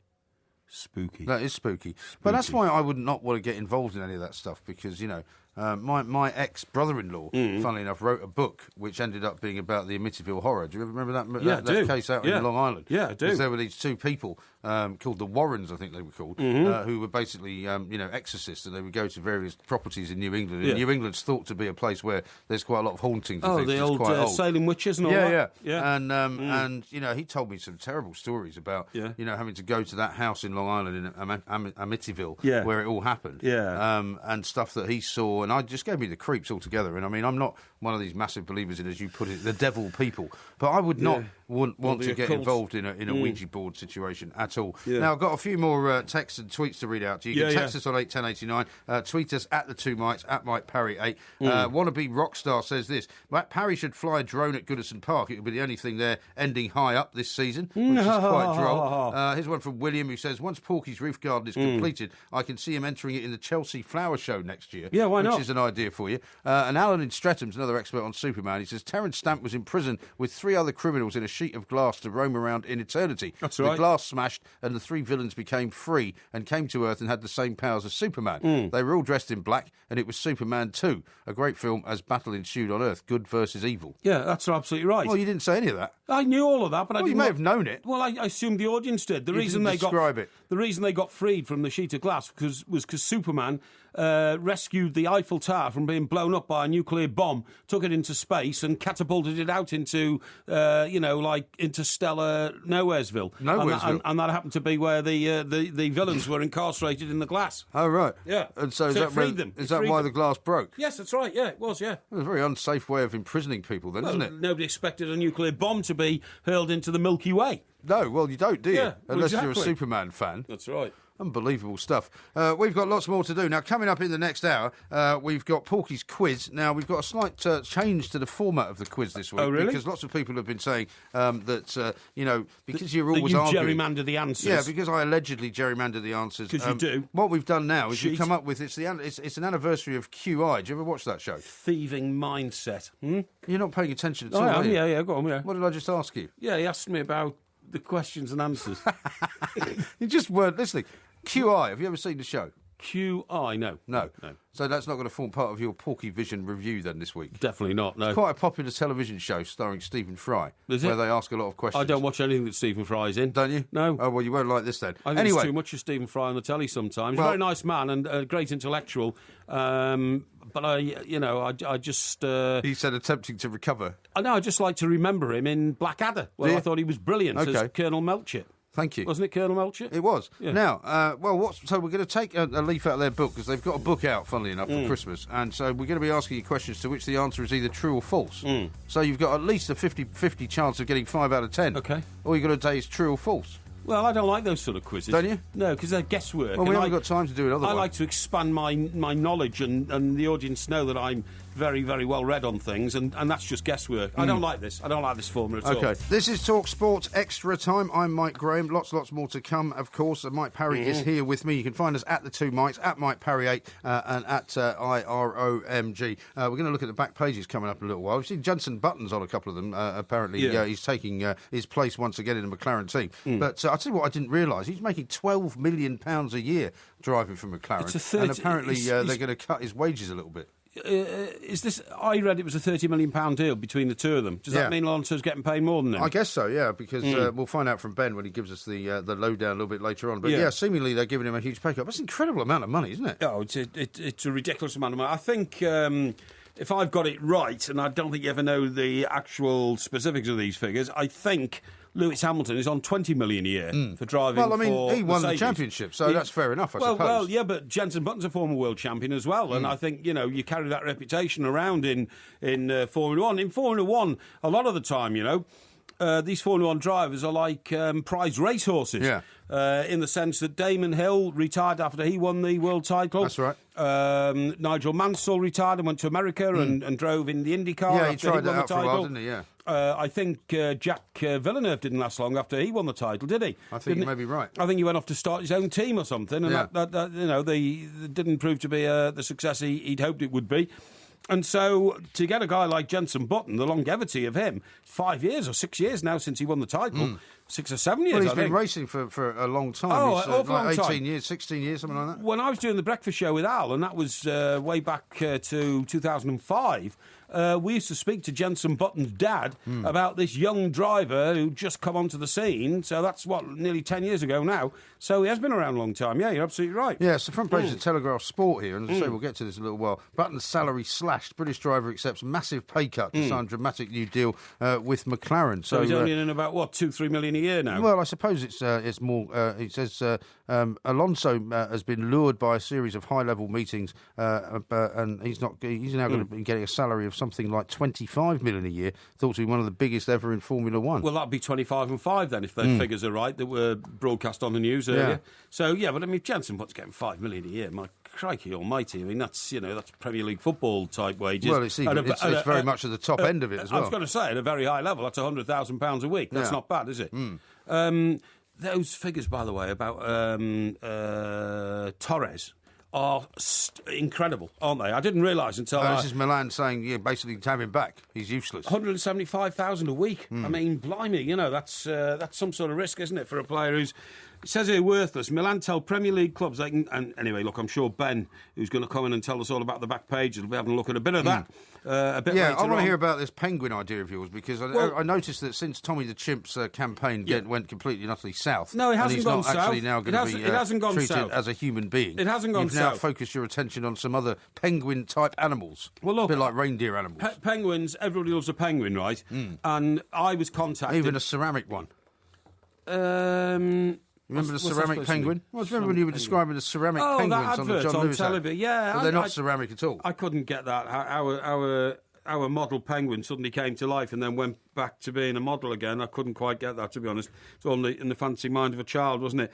But no, I was contacted as a well-known sort of charitable charitable donor, right? I thought you'd given up giving money to charity. Well, I am reviewing it because of the way I think charities operate these days. Massively high salaries for their chief executives. When you look at the percentage of costs that goes into administration and the percentage that goes to the charity that they're actually collecting for, the recipients of it, I'm getting a bit worried about it all. But anyway, what I'm talking about here is that I've been contacted and asked if I want to pay £3 a month to sponsor a penguin. You've been contacted? Yeah. What, like by some secret penguin society? No. Well, these are more people looking for your money. No, it's... You've just got an anonymous letter. No, it's an organisation called Penguins. It's one of these wwf.org.uk penguins type thing, you know what I mean? Right. And World Wildlife Fund. So have you given money to them in the past? I suppose I must have done, yeah. Saving They've the got you tiger down or something. on the schmucks list. I suppose so. But anyway, the whole point is... what is the point? If you pay £3, you do actually get a ceramic penguin. Now, you're making jokes about ceramic penguins. No, you do. Well, maybe they called you because of what happened the other day. Let's have a listen. Because, I mean, he was all right. He wasn't like a penguin who suddenly became ceramic. There's literally no answer to that. I just don't know why you find that so funny. Well, because it just was one of those, things that you came out with that had no rhyme or reason to it. It was a TV advert, and it looked to me like the penguin, which was waddling around and real in the early hours of the morning on Christmas Day, and then suddenly the lights went on in the room, and the little boy rushed in all his presents, and the penguin had become ceramic. No, he hadn't become ceramic well, at all. He just reverted back to being a soft toy, which is what it was in the first place. To me. Let me read this to you. Go on. To celebrate our Christmas partnership, we'd like to introduce you to Monty's friends in the Antarctic, and they send a picture of a penguin with it, OK? Yeah. These charismatic little Adélie penguins. They're Adélie penguins, OK? How do you spell that? AD with an inflection thing on the E to the right. What's that called? To the right. That's an acute, isn't it? I don't know. ADELIE. The little Adélie penguins like to spend their time fishing, swimming, and generally having lots of fun on the ice. Unlike all other penguins, who do exactly the same thing. Yeah, that's right. Yeah. Now, much like Monty, right? Because this is the mascot. Monty's the mascot penguin. These penguins have been looking for love, and once they found it, they stay. What are you laughing at again? Looking for love. Looking for Are love. you sure this is from a penguin organisation? Yeah, and once they found it, they stayed with their partner forever. Okay. Right. Now, with penguin toys all set to be this year's must-have Christmas gift, why not adopt an Adélie penguin with WWF, right? I don't know why I'm playing this silly music. I mean, I'm only reading what the charity have said. The penguins are looking for love. So this is a nice... Yes. It's lovely. So for £3 a month, you can help to protect Monty's friends from the effects of climate change and fisheries on their home. Yeah. Enjoys fishing, likes swimming, we will send looking for love. We will send you an adoption pack with your very own cuddly WWF Adele penguin toy. Single black and white penguin. An adoption certificate, stickers, bookmarks, information booklet, all about these fantastic little penguins. Plus, so you're not really going to give them £3 a month, are you? Well, I don't know. Plus, we will send you regular updates from the field to let you know how the Adele penguins are getting on, and a copy of our exclusive Adopters magazine, Wild World, OK? Right. So that's what it's all about. Well, we're going to be talking to a penguin expert coming up very shortly, Dr. Mike Bingham, who's a marine biologist. He's over in Chile, where there's an awful lot of penguins. There are a lot of penguins there, yeah. But I mean, I've been there, to Chile. Do you know, one of my first ever sort of soft toys that I had as a child was a penguin. Do you know what I called him? No. Pompidou. Why'd you call him Pompidou? Because I named him after the President of France. I was about to say, that's the only Pompidou I've ever come across, the former President of France, yeah. Shows you, even at an early age. He wasn't very good. Even because I thought he looked a bit like him. The state of France today. Yeah, but I mean, this was a long time ago. I know, but I mean, the roots of modern-day France are born out of what happened in France in the 50s. But he looked a bit 60s. like... But I think the reason I called him after Pompidou was because he looked a bit like him. And one of the worst moments of my life was when we used to drive up to Scotland every Easter in the old Austin, Cambridge, and we used to stop on the A1 at this kind of... it wasn't really a service station in those days. It was more like a sort of a truck stop, sort of a lorry driver's... Like a sort of one petrol pump type place. Yeah, and they had a cafe and you could have some, food and a cup of tea. Yeah. And we got to wherever we were going next, and I realised that the Pompidou the penguin had fallen out of the car. No. And he'd been left at this truck stop. Did you go back and get him? And I was heartbroken, but we couldn't go back because my dad said, well, we can't. We've got to keep going because, we used to go up over Shap Fell and it was bad weather and everything. Sure. And so we were up in Scotland for 2 weeks, and on the way back, we stopped there and somebody had handed him in. No, you're joking. And he was sitting behind the till. You are joking. Waiting for me. It was fantastic. You are joking. It was one of the reasons I had a great belief in human nature after that. How old were you? I was about 7 Good or 8. God. I cried when I lost him, of course. Well, I think you must have been retarded as a kid, because no kid of 7 or 8 should have a toy penguin. What? That's for the age of 3 or 4. Why? Kids of 7 or 8 don't have toy penguins. Of course they do. You must have been a maladjusted child, seriously. No, I think there's only one maladjusted child in this room. No. You know who that one is. You must have been some right freak-like little kid, honestly, walking around grasping a penguin at 7 or 8 years of age. When I was 8 years of age, I passed the entrance exam to the King's School Chester. I didn't go around clutching penguins, mate. I got on with making something of myself in life. Where did it all go wrong? No, it didn't go wrong. It never went wrong. No. That was just the start. That was just the start. Look into the light because it is that time. Coming up, we're going to speak to a wildlife expert from Chile, Dr. Mike Bingham. He's going to tell Porky how he can adopt one of these penguins that's looking for love.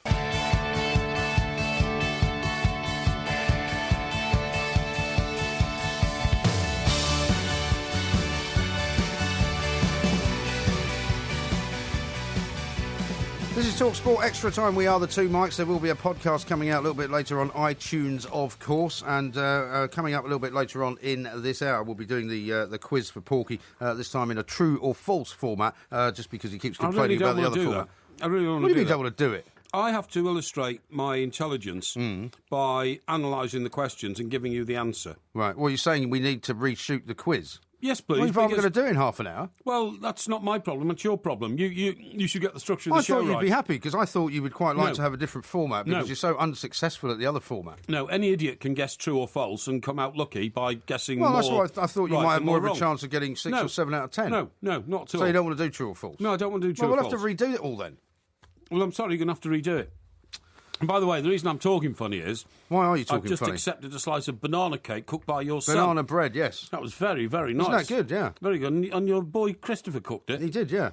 Along with his mother, presumably. Yeah, his mother helps him, yeah. Yeah, absolutely. Well, it was very nice, Christopher. If you're listening, it was absolutely super. Thank you very much indeed. Well done. Well, he'll be delighted that you got mentioned live on the air. Excellent. Now, we're going to talk to a man who knows an awful lot more about penguins than either one of us to put together. His name is Dr. Mike Bingham. He's a marine biologist, he's an author, and he's a penguin expert. He's originally from Manchester, but he's now living in Chile. You've been to Chile, haven't you? Did you see penguins when you were there? Loads of them. You saw loads of penguins, loads of birds, seabirds, and one of them big birds that eat fish in one. Pelicans. Pelicans, loads of pelicans. Pelicans, cormorants. And there are puffins there as well. I didn't see any puffins, but I saw the pink things that stand on one leg. Flamingos, yeah. Saw loads of those in the Atacama Desert, actually. Those are beautiful, aren't they? Absolutely beautiful, yeah. Fantastic. Yeah. So this idea of yours is about a specific type of penguin, so we'll have to ask him about that. But, I mean, the other thing is, you and I have talked about this before, because you've mentioned the monkey that you used to have. It's very strange that you said to me, any child of 7 or 8 shouldn't have a soft toy. No. Most children have soft toys. Many people actually keep age. their soft toys all the way through their adulthood as well. Did you ever have a G.I. Joe? I didn't really. I got an Action Man when I was about 9. No, that's what I mean. I didn't really want it. No, I didn't. To me, that was a doll. You know what I mean? Exactly. And you're putting clothes on it and all that sort of stuff. I thought that was very odd. But I had all sorts of teddies and soft toys and things. And I had a couple of aunties who would always. I had a monkey. Who used to knit me animals as well. I had a monkey in blue and white striped trousers and a waistcoat and all that, and lovely big ears, and he was a floppy monkey. He wasn't like a soft toy. Yeah, like a rubber. You've told us about him as well. But was that the only one you had? It's the only one I can remember, yeah. Yeah. I never had a teddy bear or anything like that. No. I mean, some people keep the teddy bears now. One of our producers here, David, or head producer, was telling me when he moved quite recently, he took with him the first cuddly toy I ever had, which was the original Andrex dog when he was about 3. The Andrex puppy. Well, I mean, people find themselves very attached to these things. He needs to go and see some kind of psychologist or something. I don't think so. I absolutely don't think so. Now, there seems to be some problem with Dr. Mike Bingham. That's okay, don't worry. At the moment. I mean, I didn't know that penguins are under threat. And what I want to ask Dr. Bingham is, A, is the Adelie penguin particularly under threat? And B, what is all this about having to pay £3 to see that they survive? And C, do they really only have one partner for life? I thought that was just swans who did that. Yeah, well, let's find out now, because I think we've got him. Dr. Bingham is in Chile. Dr. Bingham, very good morning to you. Welcome. Good morning. Thanks very much indeed for joining us. We've got a particular interest, or Mike Parry's got a particular interest in a particular type of penguin. I don't know whether you can tell us if they roam in your part of the world. Go ahead and tell him. Yeah, Dr. Bingham, I've been asked to contribute £3 a month, which isn't a huge sum, and I'd be happy to consider it, to preserve the Adelie penguin. The Adelie penguin, yes, I don't work with Adelie penguins. OK, fine. Do you know about the Adelie penguin? Yes, they're mostly found around subantarctic islands. And are they? Yep. And I mean, they're quite numerous. OK, are they under threat? Not really. No. They're not really under threat because they're in places where there aren't really any population of people to really affect them very much. And is it true? Is it true that they only mate for life? Is that correct? For some species of penguins, do certainly mate for life. To be quite honest, as I said, I work with Magellanic and rockhopper penguins in South America, which is quite a long way away from where the Adelies live. Sure. As a whole, Dr. Bingham, what is the state of the penguin population in this world? I mean, do we have any problems with helping penguins to survive during the decades now of climate change? Yeah, it very much depends on the species. For example, the Adelie penguin has a world population at the moment of about 2.5 million breeding pairs. And because they're mostly in Antarctica, South Shetland Islands, and some various other islands around Antarctica where nobody lives, they're not really under much threat. But there are other species, for example, the Galapagos penguins, Humboldt penguins, which are really in desperate need of help because they are in areas like the Humboldt penguin, which lives in the north of Chile and southern Peru. The fish stocks in that area were completely wiped out by the fishing industry about 30 years ago and have never recovered since. And as a result, populations have crashed, and there's lots of other problems like wild dogs, which have populated some of the islands where the penguins live. creating predation that didn't exist before. So the Humboldt penguin is a species under very serious threat. The Galapagos penguin is the most vulnerable of all because it only exists in the Galapagos Islands and the population is less than 2,000 breeding pairs. Dear. And Deary me. Well, listen, Dr. Bingham, it's not a great line, but listen, thank you very much indeed for joining us all the way live from Chile. And what I think we've discovered from Dr. Bingham there is that you've got the wrong set of penguins, because the penguins they're trying to get you to sponsor don't appear to be in under any threat at all. Unless, and now I'm just thinking that, because some people can be quite sort of, shall we say, I don't want to say duplicitous, that's the wrong word. But maybe there's a sort of penguin battle going on, like he wants the money for the Galapagos penguins because they're under more threat, and he's saying that these Adele penguins that you're speaking of are actually fine.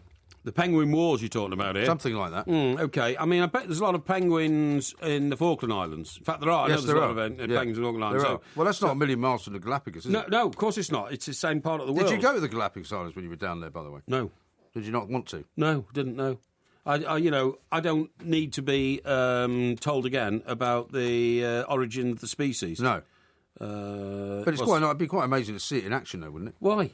Well, because it's a place in the world which is very, very unusual, and where you have different species. Turtles. But they have different species of birds from one island to the next, and it's so close together that they can't really explain exactly how quickly they evolve. But I've seen all that. Well, you've seen it on TV, yeah, but it'd be different to see it in person. No. I've been to the Seychelles.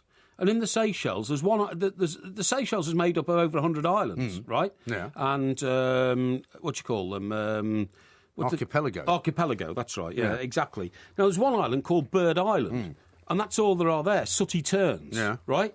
And there's millions of them, and they only live but there. There is another island next door which has got the same bird except with slightly different markings or with slightly different colours. There's another island next door. Characteristics. Do you know what the amazing thing about the Seychelles is? What is it? Well, first of all, you can stay on Bird Island, and all that's there are 10 bungalow stroke villas, right?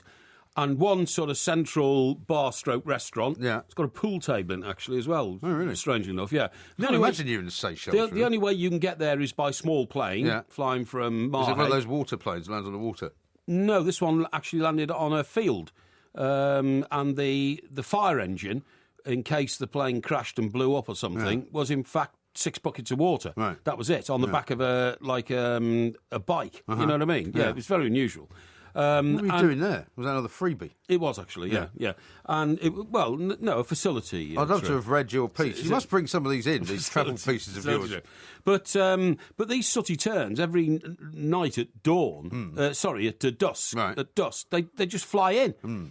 And then when dawn comes, they fly off again. Nobody knows where they go, but there's millions of them. They create all those fantastic patterns in the sky, which makes it look like it's a TV screen you're watching. You know what I mean? But the great thing about the Seychelles, and I've never experienced this anywhere else in the world, is that if you're on Bird Island and you want to go to the next nearest island, which is a mile away, you can walk there in 4 feet of water all the way across. Really? It's amazing, and it's very warm water as well, you know what I mean? Well, a lot of those islands are right on sea level, aren't they? That was why they had so much trouble after the tsunami. Yeah, that's right, yeah, exactly. And so what I'm saying is, you don't walk out sort of 6 feet and then it drops suddenly, or it goes... It literally is the same level all the way across. It's an amazing phenomenon. So you walked a mile to another island, did you? Walked a mile to another island, yeah. Yeah, did they have a bar on that one? No, there wasn't. I'll tell you what it was. That must have been a bit of a disappointment to you. No, it was owned by a guy from Yorkshire, a Yorkshireman, who'd gone there years ago, 25, 30 years before I was there. Right. And he used to work for the Yorkshire Post. And he built his own hut on it, right? And he and his dad lived there for about 25 years. And his father died, so he buried his father on the island and built a chapel around his father, you know. And he's the only occupant of the island. Bizarre. And the way he lives is that he accepts visitors in boats from the other islands and shows them around his little sort of kingdom, you know what I mean? Does he charge for that? No, but there's a collection box on the way out, so you can put a few bob in if you want. So you have to walk back, or did he give you a lift? No, everybody goes there by boat. Well, you said just walk there. No, I didn't say I walked to that one. I said that was another island that you could go to, you know? Fascinating, these tales of your travels around the world. Yeah. Anyway, coming up, we'll be doing Porky Vision. We'll also be doing the Porky Quiz. We are currently, just because you've complained about it, having it reshot so that the questions suit the way that you would like them to be. You want to make me look like a jerk, no, and I refuse. I was actually trying to help you out, and you've jumped the wrong way immediately, rubbish, and you'll actually suffer because of it. But no coming up next, next, for my intelligentsia level.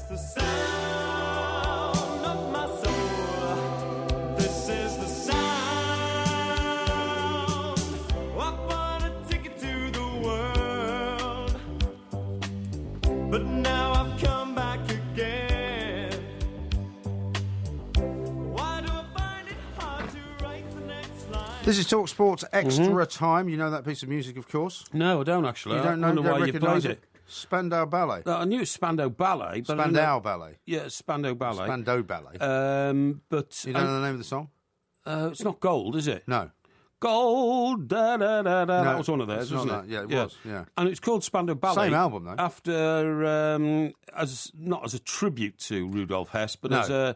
It was named after the prison. Yeah, it was named after the prison that he was in, and it was a commemoration of. No, it wasn't even a commemoration. No, what it was just a name for a band. Reference. It was a reference to Rudolf Hess. You Rudolf know the name of the song. It's called True. True. Because did they name all their songs with one word? Gold, True. No. Did they?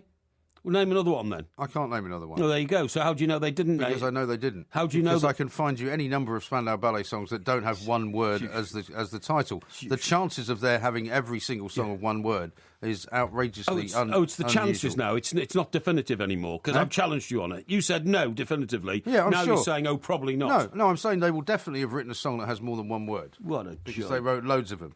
I can give you a whole list of them if you want me to. What a joke. Anyway, it's a true or false quiz coming up because I'm not doing true or false. It's a bit of a tribute to QI. I'm not doing true or false, Mike. Seriously. I'm not trying to be a prima donna here or a diva or whatever you want to call me. Well, it will help you more if we do it as a true or false. It won't. If I was a thickhead, I'd take up your offer to do true or false, because then I think to myself, right, I've got a 50% chance of getting every question right, and I might get more right, might guess more right than wrong. I'm not having it. I want definitive answers, please. That's the only way you can truly test somebody's intelligence. You will get definitive answers. Well, let me start with the first question and see what you think. Now, question number one is this, right? There are 100 different ways to tie a tie. Is that true or false? Would you start again, please? There are 100 different ways to tie a tie. Is that true or false? I'm not answering that question, Mike. I'm Why sorry. not? I'm just not answering it. I'm not doing a true or false because that's just a guessing game. All right. I don't do guessing games. I deal in facts. Well, we'll have to get... I've spent my life researching what's going on in the world, and I want to be able to deliver and use that knowledge to the benefit of myself in a position to entertain our millions of listeners. Right. And I'm not doing true or false. Well, then I'll have to see if I can ask the question a different way then. Mr. Levine has appeared with a slightly different revamped quiz. Right. OK. Right, here's question number one. How many different ways are there to tie a tie? Well, that's a ridiculous question.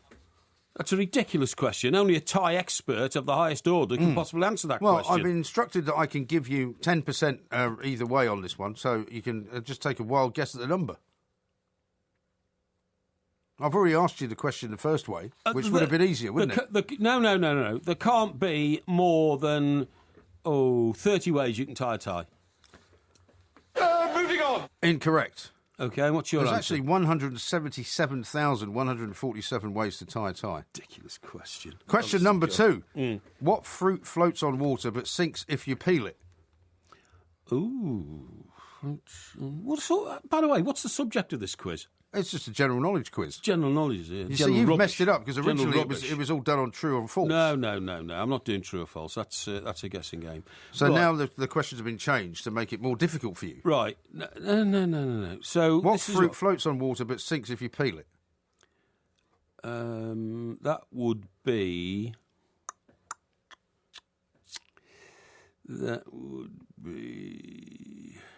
It's not an apple.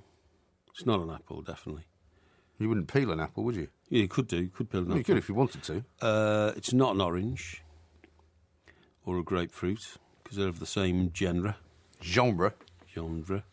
So it's probably. I'd say an orange. An orange is correct. Hey, because I was just thinking there aren't many other fruits you can peel. Well, that's right. I was going to say. That's what I thought when you discarded orange and grapefruit. You didn't have much left, really. I was going to say plum, but Plum? I thought no. You don't peel a plum either. Well, you can. Question number three. What decade was the US 1960s TV show Lost in Space set in? Do you remember Lost in Space? Lost in Space, yes. Dr. Smith? Yes. Or was it Mr. Smith? It was Dr. Smith. There was a whole family lost in space, wasn't it? It was, yeah, but the doctor was Dr. Smith, I think. Was it? OK. And a funny robot. And it was in a futuristic decade? Yes. Futuristic decade, and it was in the 60s? Yeah. Was it the same decade of the 20th? So it was the same century, 20th century. I can't tell you. I can't give you any clues about that. Well, you have to because Why? Because a decade's every 10 years. I'm not giving you any clues. I'm not allowed to. They've told me I can't give you any clues. I would say that was set in 2050. Incorrect. It was set in 1997, actually. It was set in the 90s. Ridiculous. One We've got out way of past 3. there now. Well, so, Stupid 1 out of 3. question. Question number 4. Which famous mind's last words were spoken in German to a nurse who didn't speak German and so were lost forever? Say that again. Which famous, I will say which famous person's last words were spoken in German to a nurse who didn't speak German and so were lost forever? Well, hang on. Was this person a military figure? This person was a famous mind, is the way it's been written here. Like Einstein? Like Einstein, yeah. And like Einstein? Like Einstein. Spoken in German? Like Einstein. It must be Einstein. Einstein, very good. Einstein, hey! There you go. 2 out of 4. See? Very good. See, that was indeed. just logical deduction. You see, these questions have all been screwed up by these idiots next door because actually they made much more sense when they were true or false. No. Question number 5. In the French version of Harry Potter, what does Voldemort's middle name translate to? What? What does Voldemort's middle name translate to in French? Nobody in English even knows Voldemort's middle name, you fool. Are you sure? I'm certain. I'm certain.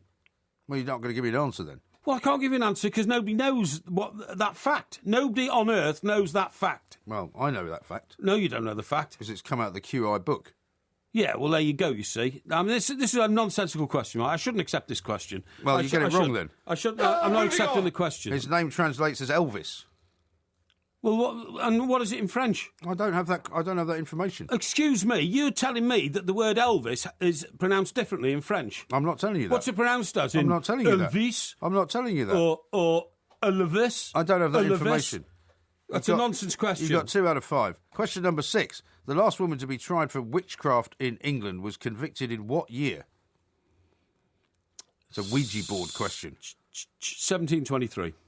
Incorrect. 1944. Amazing. Rubbish. It's not rubbish. That's a nonsense. What was It's the name? true. I don't know what her name is. So you don't know the answers. I'm sorry, you don't know the answers. I didn't set the questions. You're making a complete O for yourself I here. didn't set the questions. Our listeners aren't stupid. 1 out of 6. Can 2 work out of out 6. who the thickhead and who the brains are in this. Question number 7. In this operation. Who once entered a lookalike contest of themselves and lost to a drag artist? Yeah, that was. Let me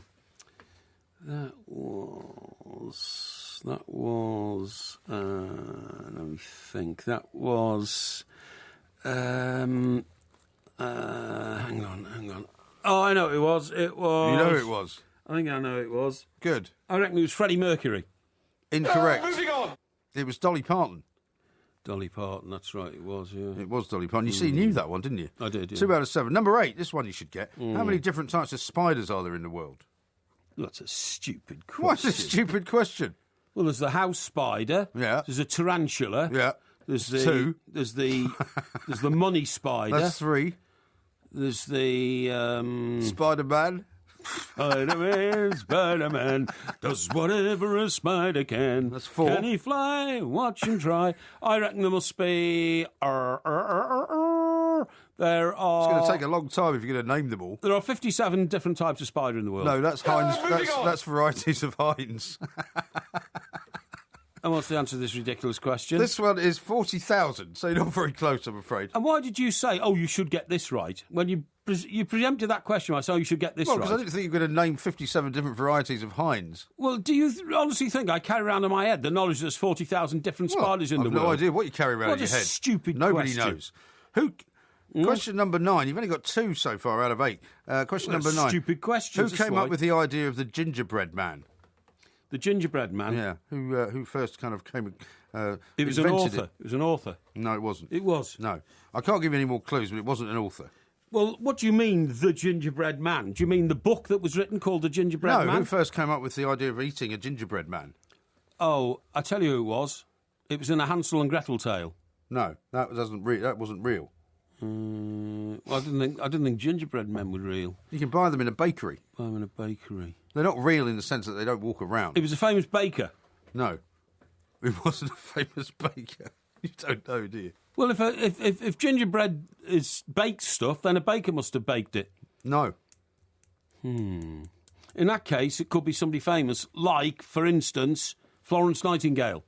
No, nothing like Florence Nightingale, I'm afraid. Moving on! Further older than that, Queen Elizabeth I apparently came up with them. Queen Elizabeth I is more famous for inventing deodorant because the people in her court were so repulsive in the way they smelt that she used to burn fires around her room to ward off the smell of them into her chamber. She used to always sleep with a woman in her bed, apparently. Yeah, a lot of the time she did. And she invented foundation cream. Yeah. She used to mix egg yolk with, like, kaolin, which was like a sand type thing, and put it on her face. Yeah, she was quite an amazing she was an incredible woman. And she also invented, now you know, she also invented the gingerbread man. I may have the body of a weak and feeble woman, but I have the heart of a lion. That's her famous quote. It is? Yeah. Why did you say that as if you were King Henry V? Because she actually sat on a horse and said that before the Battle of Bosworth. True. Which you didn't name last. You said it wasn't a proper battle last week in the quiz. Yeah, I didn't say that at all. Yes, you did. No, all right, question number 10. Where in the world consumes more wine per head than any other country? Ooh, now, I suppose... You should know this one. Depends which country you're in, I suppose, doesn't it? A half-bake would say France, for obvious reasons. There's a lot of wine in France. Is that a feeble attempt at trying to see if that's the right answer? No. You're searching in my eyes to see if I'm going to give anything away. No. But the greatest consumers of wine in the world are? I think it's somewhere like Israel, but it's not Israel. I think it's... it's not Israel? No, it's not. No, it's... could be somewhere like Argentina or Chile. Well, you're just going to name a load of countries and see what I do. No. You are searching for a response. No. Okay, I'll have to hurry you. I'll plump for Germany. Incorrect. Moving on. It's actually Vatican City, believe it or not. Oh, what a honestly, the most stupidly ridiculous question in the world. It's a true story. Now, if you don't Vatican City's not a real country; it's a principality. It doesn't matter. If you'd let me ask you these questions in a true or false manner, you would have scored more than 2 out of 10. As it is, you've scored 2 out of 10. I don't care. So you're more of a bad score than ever, really. It's the most discredited quiz in the history of broadcasting. It is not. Absolutely untrue. And you're a prunehead. Well, the reason we gave you this quiz was because you asked for a quiz on James Bond, and we realised that I didn't ask for a quiz on James Bond. We'd already done one on James Bond. I didn't ask for it. I never asked for the quiz. Well, what would you like to ask for a quiz on next week? I'm not asking for a quiz on anything. You pick a quiz and I will attempt to explore your warped mind and get the answers. OK, well, I'll just make up another one. How about another true or false one next week? No, I don't want true or false, and I don't want general knowledge. It's got to be on something specific, like, for instance, the Second World War. The Second World War? Yeah. All right, we'll give you a quiz on the Second World War. Right, good. And it won't include when did it start and when did it finish. Because you'd probably get that wrong as well. No, you wouldn't get it right.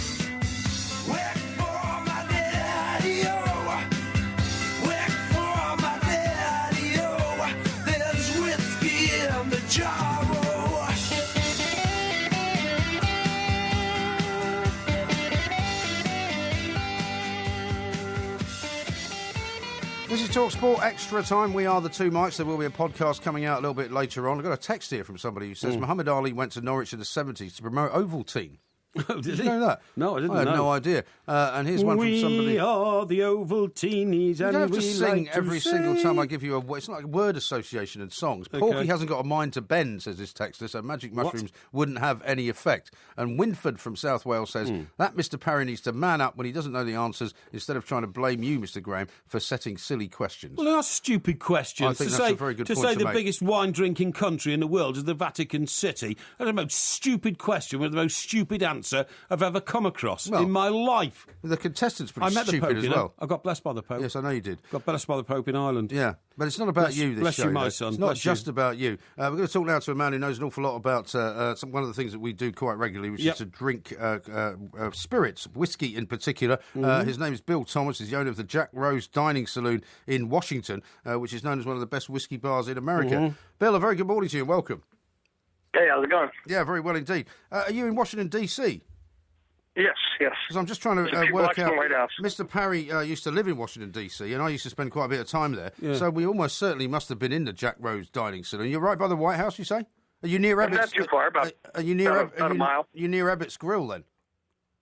Not too far. Not too far. Walking distance. Oh, okay. The Occidental, just round the corner, yeah? Yeah, not too far. Yeah, okay. That's great. Yeah, I used to live at 617 Pennsylvania Avenue, Bill, which is down past the old post office. Yeah, that's Yeah. being redeveloped by Trump. Yeah, that's right. Yeah, great. Now, Bill, you are a... No interest at all in that. Yes, I have. I have every So interest your in old it. building's been redeveloped by Donald Trump. That's quite an I knew interesting that. story. I knew that. I knew What that. do you mean you knew that? Of course I knew that. I know all about these things. Right. Bill, you are a big supporter of whiskey. I'm a big supporter of gin. I would say gin is the drink you've got to go for this Christmas. Tell me why I'm wrong. Tell me why you think it's whiskey. There were snow flurries today, and I cannot even think about drinking gin. It's just whiskey seems so apropos for cold weather. If it's a 90-degree day, I'll reach for a gin and tonic, perhaps. But that's true. When it's 20 degrees out there, whiskey seems to be the... I agree with you, Bill. If you're going to be drinking... And also, if you're drinking something which you tend to drink relatively neat, I suppose, without putting much in it, whiskey is the thing to do. I mean, with gin, you wouldn't really drink that neat unless you were crazed. You wouldn't want to. No. I mean, people obviously drink vodka neat, but it's not the same. Whiskey is warming. It's kind of got an aftertaste to it. I think it's a fantastic... Yeah, but it's the aftertaste that does me in, Bill. Not the aftertaste of the moment, but the next morning aftertaste. Yeah. I feel always dreadfully ill on whiskey, honestly, because it tastes so nice. You're supposed to sip it. You You're drink not too supposed much to of gulp it. But Bill, what is ironic is that you're talking to us from Washington, D.C., a very cold Washington, D.C. We're talking to you from Great Britain. And, of course, in Great Britain, part of Great Britain is Scotland, and that is, unquestionably, where the great whiskies of the world come from, isn't it?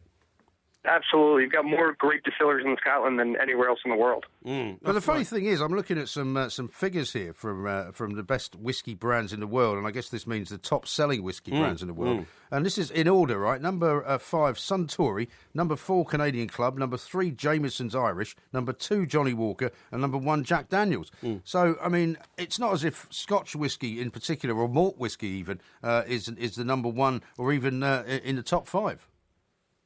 I can't say that list is, I definitely wouldn't agree with that list when it comes to the quality of the brands. No, me neither. I mean, I think, that's not what I'm drinking. I think that's, you got a lot of entry level stuff going on there as opposed to real serious whiskey drinking. Yes, I like the idea that you call it entry level. So, what's your particular favourite type of Scotch? I presume it's a single malt from somewhere like Islay.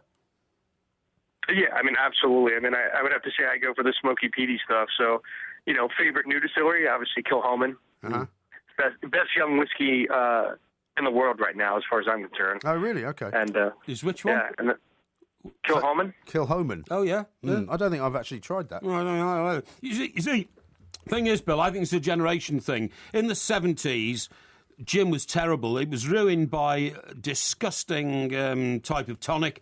There was only one way of making gin, and then the gin industry got itself together. And for instance, I didn't discover Tanqueray until I got to New York in the 80s, and now, of course, it's my favourite gin.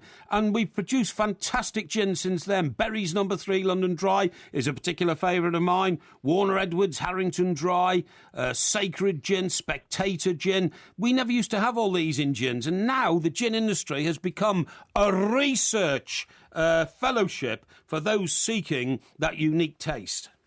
What are you talking Absolutely. about? I mean, Yeah. Sorry, he's got Tanqueray a bit carried away there. Have you had Hendrix, by the way? What? Have you ever had Hendrix? No, gin? I've not Well, had you should Hendrix try gin. that one. No. That's from Scotland, actually. No, well, I'm sure it is. But what I'm saying is the gin industry is only just starting to develop and grow up, because gin was called Mother's Ruin for many years because it was produced by governments as a very, very cheap intoxicant to quell the masses. Yeah. They didn't want the masses rioting in the streets, so what they did is they went round throwing gin at them, literally. You could also drink gin because it looked like water as well. Yeah, You yeah. could tell what you were drinking. Yeah. Tell me, Bill, do you mix a lot of whiskey drinks? I mean, is it a cocktail drink for you as well?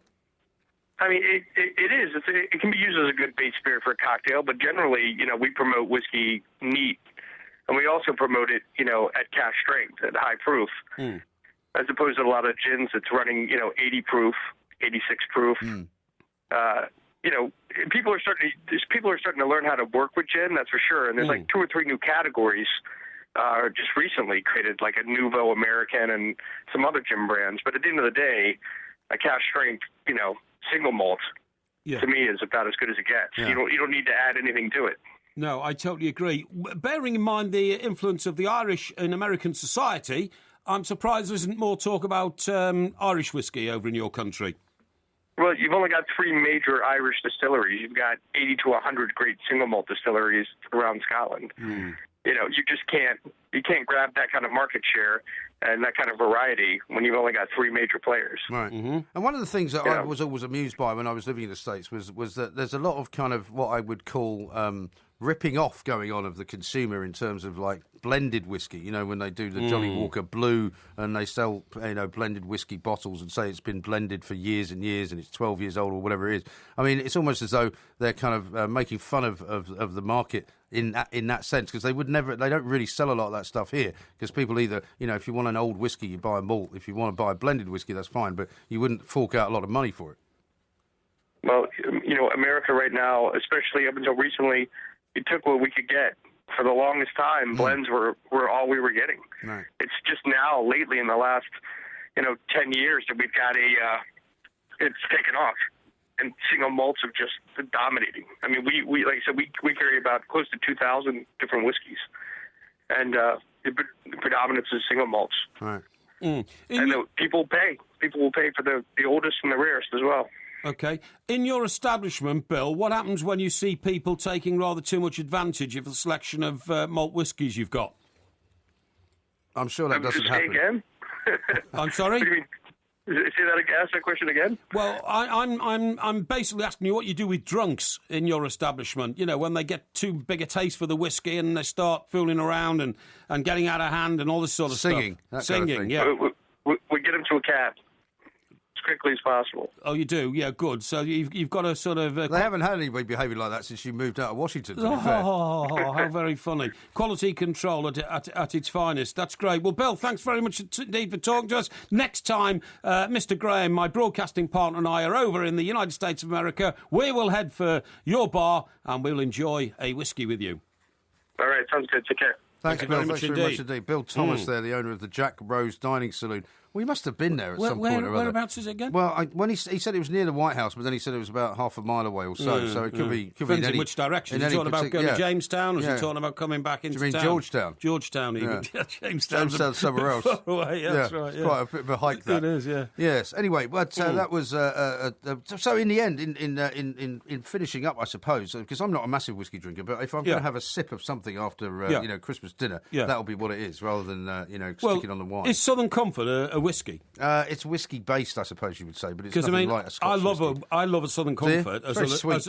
Yeah, it is. But over ice, as a liqueur, after dinner, absolutely fabulous. Love it, yeah. I've never seen you drink that before. But whiskey, yeah, I do, yeah. I drink it all the time. But whiskey itself leaves such a terrible aftertaste for me the next morning. I can taste it in my throat for days and days I'm afterwards. going to take you on a whiskey tasting tour of some of the finest establishments of London, and I'll change your mind. We may, but I mean, I will restrict my intake to probably, I don't know, about 3 bottles. About 16, yeah. He is Mike Porky Parry. I'm Mike Graham. We are the two Mikes. Coming up, Warren Barton's going to join us to have a look at some of the big football games coming up this weekend, of course. Lots more coming next on Talk Sport.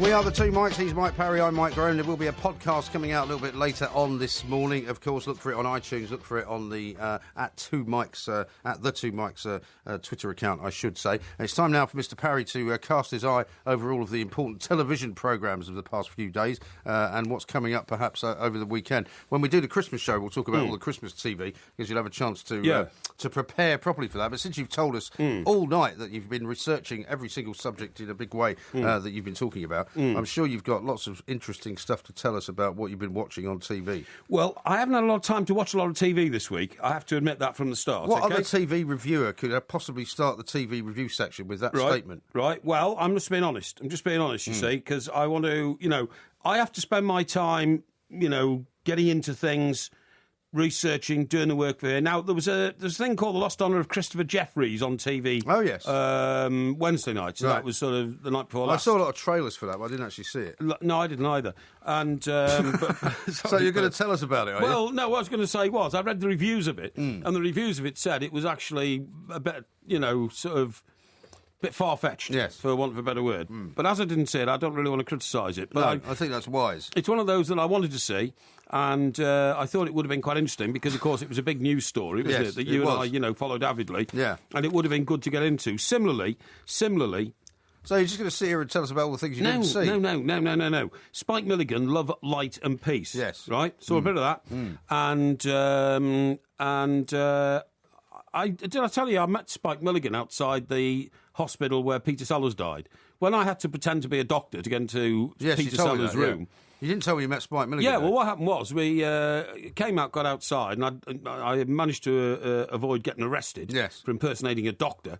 But then outside, about an hour later, Spike Milligan came along, and he went in, saw him, came out. Right. Now, bearing in mind that I'd seen Peter Sellers comatose in his room and completely unable to speak or function, his eyes were closed, he was on a life support machine, and I'd stood next to his bed because I was pretending to be a doctor to get access to his room, which I succeeded in doing, which was a brilliant bit of sort of work. Well, except for the fact that you couldn't really talk to him as a tablet. Well, of course you couldn't, because he was comatose, literally. The man was within a day or two of sadly passing away after a massive heart attack. But no, the point of my story is, and it reminded me of this when I saw this Spike Milligan Love, Light and Peace programme, right? Spike Milligan came past us all, one of those sort of corralled sort of press areas, and hello everybody, all that, and went in. And then an hour later he came out. And then he stood there and gave us an explanation of how he and Peter had got on, the conversation they've just had, that he was feeling much better, that he was going to survive, that he was very optimistic about the future. And, of course, he died within about 12 hours. And so I only knew because I'd actually been in that room where Peter Sellers was that Spike Milligan must be talking utter drivel. Right. Because there's no way... But he must have had a reason for saying it, I suppose. Well, maybe he went to see the wrong person. I don't know. He's a very strange man, Spike Milligan. Maybe he wandered into the wrong room or something. Or, Or maybe the family just asked him to say something like that, which is possible. Well, it was still very odd, wasn't it? That, that he came out and he said that. But he was so optimistic. It was a fantasy world. And what happened with me was, when I told the office, I got in the room, they said to me, you must have been in the wrong room. You couldn't have been in Peter Sellers' room. Yeah. I said, why? He said, because Spike Milligan has just given a TV interview saying he was sitting up and he was talking. I said, no, that's wrong. That's absolutely wrong. Of course, nobody believed me. Everybody believes Spike Milligan. I'm not surprised, given your previous track record. So, did you see this Spike Milligan show, or was this another one you didn't see? No, what I do is I flip channels all the time. Oh, yeah. Flip channels. Right. So it was a bit of channel flippery. I occasionally go to the town in Sussex where he's buried, which is Winchelsea. Oh, is it? Winchelsea, I don't know. It's a very nice part. It's a very nice part of Wales, near Rye. Oh, OK. Now, of course, there was the football last night, which we watched, Everton, and before them Spurs. And, I was a bit unkind earlier on saying, sometimes you wonder why these games are played. But, of course, for any Everton player wearing a blue shirt, young lad, put an Everton shirt on, it was well worth it indeed. And before that, of course, we all watched the Liverpool game, didn't we, against Basel? Yes. And... that wasn't a happy night for Liverpool because, of course, they went out to the Champions League. Now, I've been catching up on Coronation Street, right?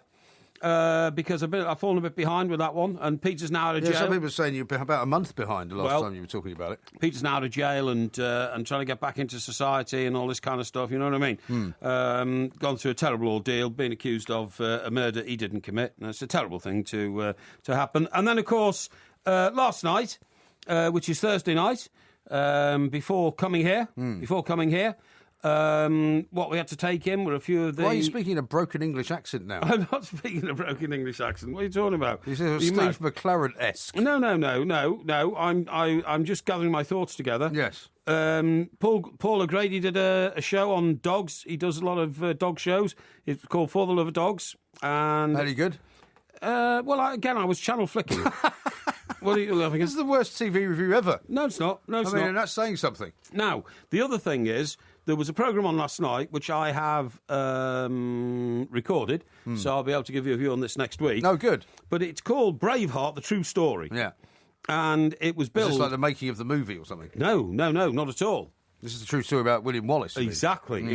And it was billed as the historical accuracy of Mel Gibson's film Braveheart, OK? You probably find it's not that historically accurate, right? Well, I'll be very interested to find out. I'll be interested to find out because, of course, Mel Gibson, who seems to have something about the English, because do you ever see that film, The Patriot? Yes. In which he portrayed the English as a bunch of murdering renegades who went around burning people's homes and ransacking the country. There was some of that going on. Well, considering that we'd conquered the country and actually turned it into a civilised nation...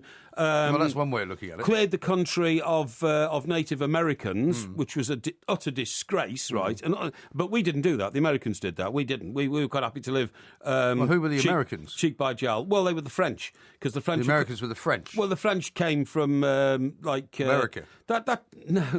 No. The reason New Orleans is called Dixieland is because 10 is the French word for 10. Yes. And that's where they got it from. Is that right? Yeah. And the French Americans were the ones who cleared out all the Native Americans. We were quite happy to live cheek to jowl with them. Yeah. And in fact, we lived We with were not the English Americans, though.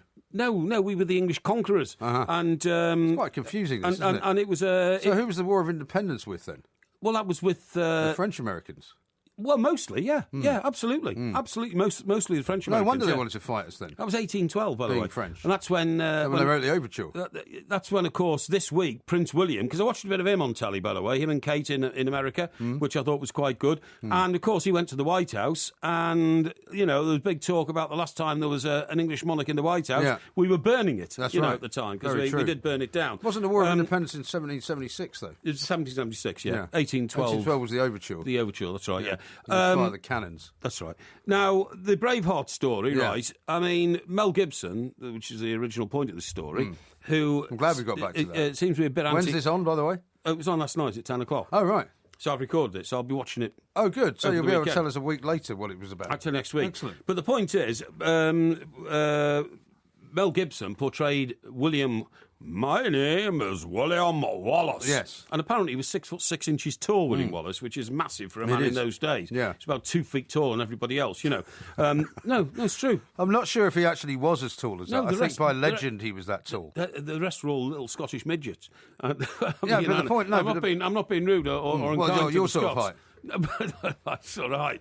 But that's why the Romans so feared the Scots. They were crazy guys in those days. Picts. They were. That's Picts. Why they built Hadrian's Wall. That's right, they did, yeah. But look, point of the story is... What is the point of the story? Well, I've done some historical research on William Wallace. Right. And William Wallace was a drunken renegade sheep thief who went around... Sure that's just not the English version of it? No. That's a fairly accurate description. He stole sheep on the basis that he didn't believe that the people who claimed to own the sheep had any right to own them. Well, he wasn't stealing them because he was a thief and didn't have any money, and he needed money for alcohol because he was a drunk. He said that he wanted to steal the sheep because he didn't believe in the ownership of the sheep by an outside force, i.e. the English. That sounds to me like an early form of, like, Lenin Marxism. Yeah, it was. All property is theft. Well, no, it was an early form of revolution. Yeah, form of revolution. He was just a goddamn thief.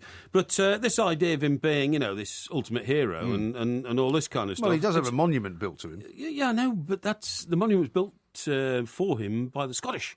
Now, the English actually didn't like him very much because he started coming across the border. Well, they killed him. And, yeah, of course we did, yeah. And started ransacking places like York. Yeah. York was a really nice place until William Wallace arrived, believe me. Well, the Vikings had ransacked it as well. Yeah, I know, but they at least left some culture there. All William Wallace I don't know if they were the French Vikings or the American Vikings. He thieved sheep in York. I mean, he went from thieving sheep in Edinburgh to thieving sheep in York. Yeah. And that's the legacy. Well, once you start thieving sheep, there's no stopping you. Yeah, well, exactly. I totally agree. Well, thanks very much indeed for once again another riveting and a very informative a review of what's been on television. There was also a thing on about who killed Tutankhamun. Right, did you see that? No, I've recorded that as well.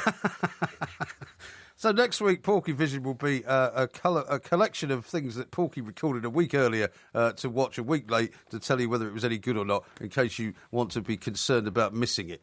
This is Talk Sport.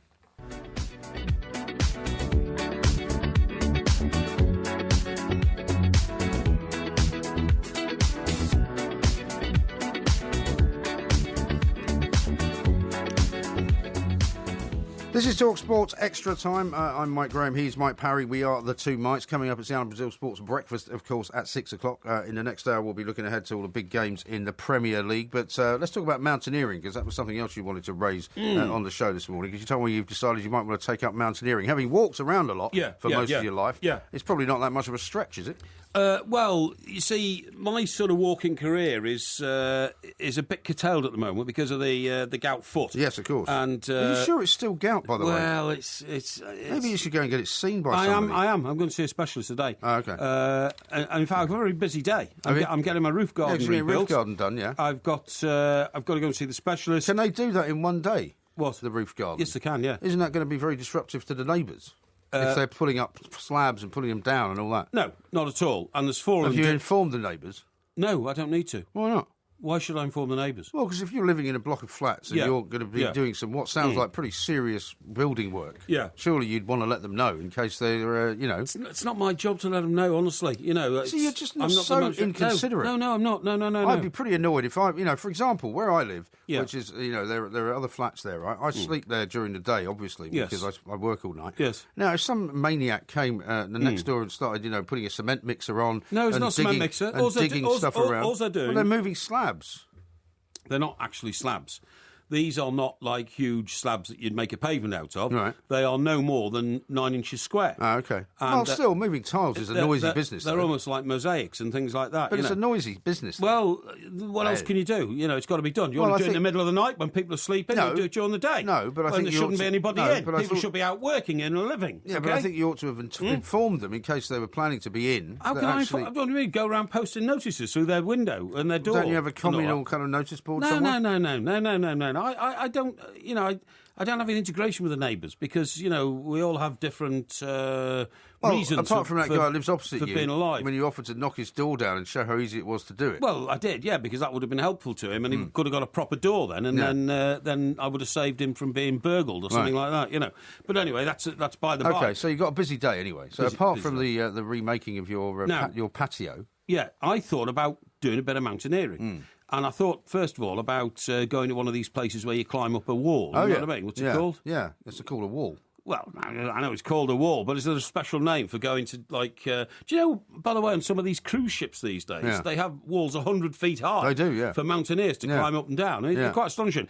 But anyway, when I looked into the mountaineering situation, I found out, which not many people know, that actually most mountaineering is not climbing up the sides of mountains at all. Not the sheer sort of face of it, as it were. It's walking to high places. That's what it mostly is. It's probably an oversimplification, isn't it? I don't think so. I mean, for example, you can climb the north face of the Eiger, Yeah. or you can climb the south face of the Eiger. Yeah. And traditionally, the north face is always more steep, isn't it? Because it doesn't get as much sun. Thousands of people now climb the Eiger. Not the Eiger, the Everest. Yeah, they Everest. do. Yeah. Thousands. Well, that's become ridiculous, Mount Everest. I mean, you've seen the pictures now. It's like Piccadilly Circus now at the bottom of it. It's like Piccadilly Circus at the bottom, and the queue going up is honestly...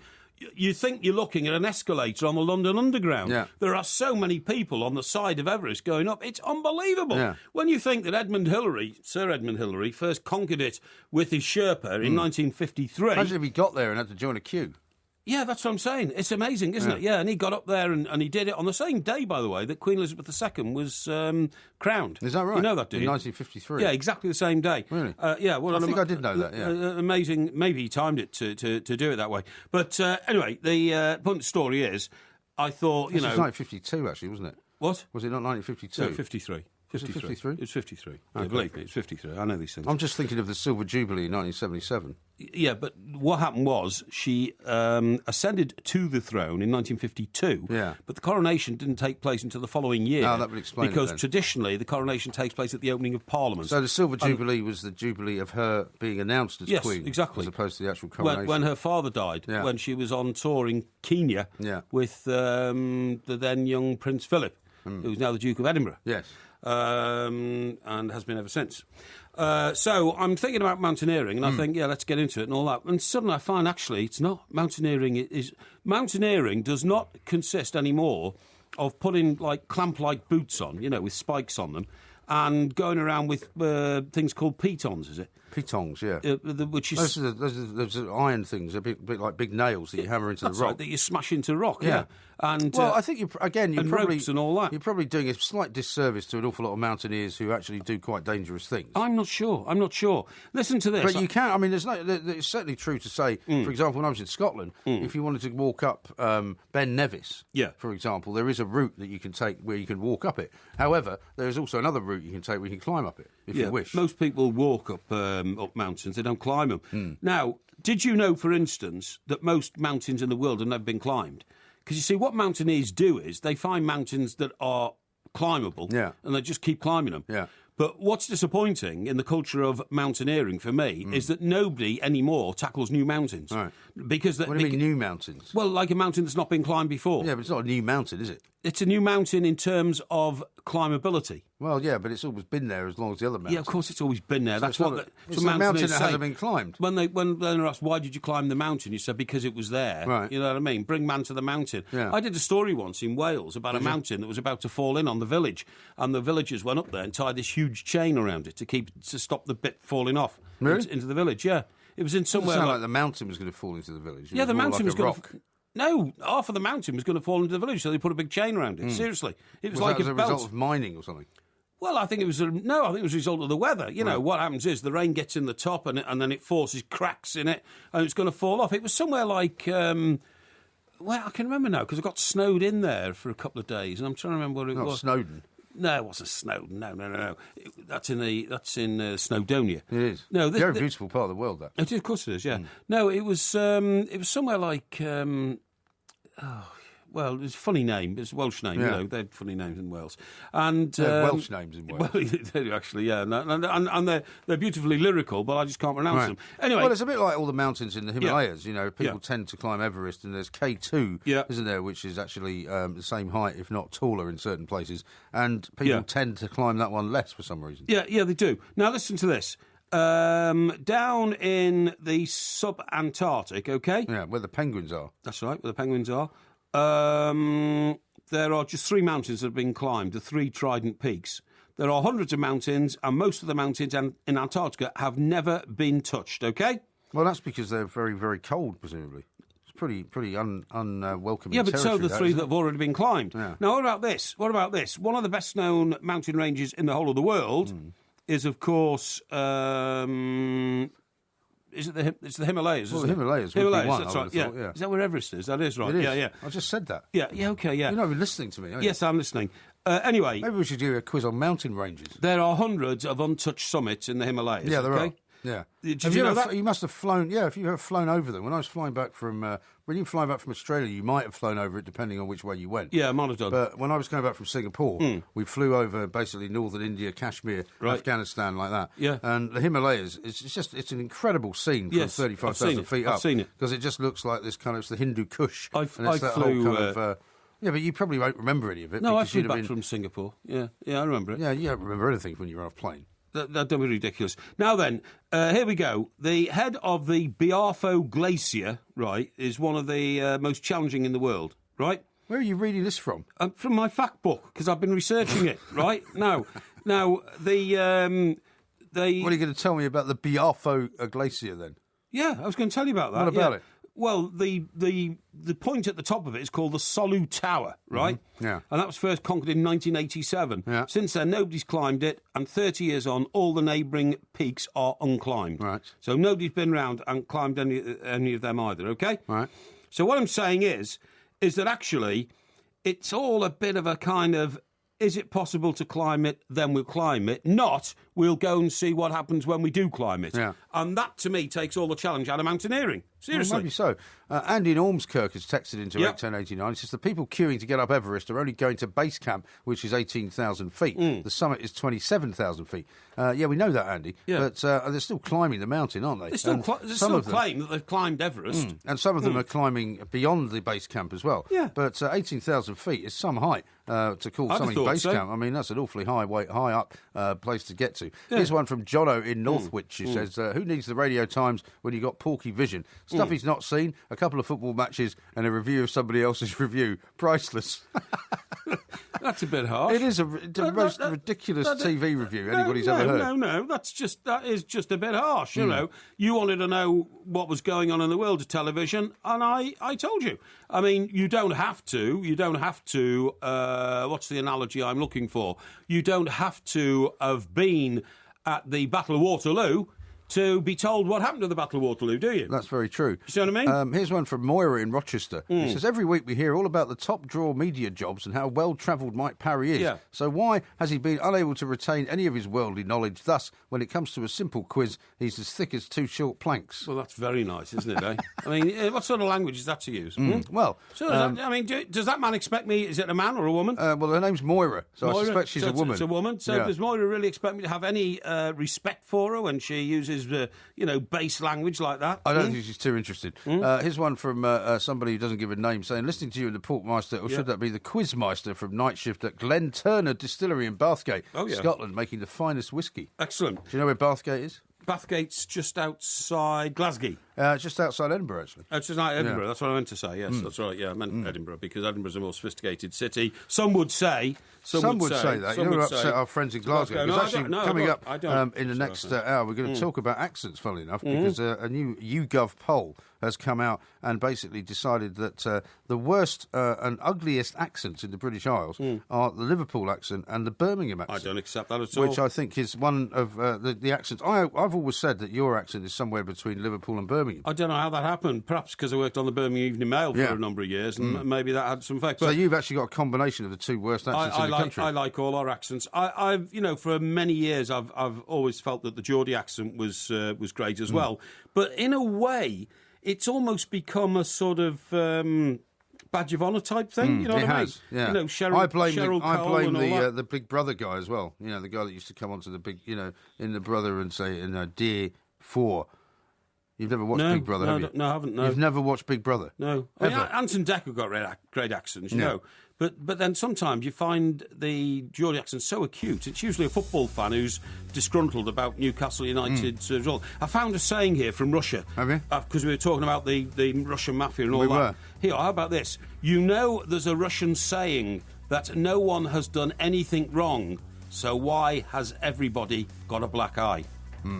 Is that? Do they say that in Russian? Yeah, they say that in Russian, yeah. Right, makes more sense probably in another language. Yeah, probably. Like most of what you come out with. Got quite a few texts and tweets coming in. You can tweet us, of course, at the Two Mics. You will find a podcast on iTunes coming out a little bit later on.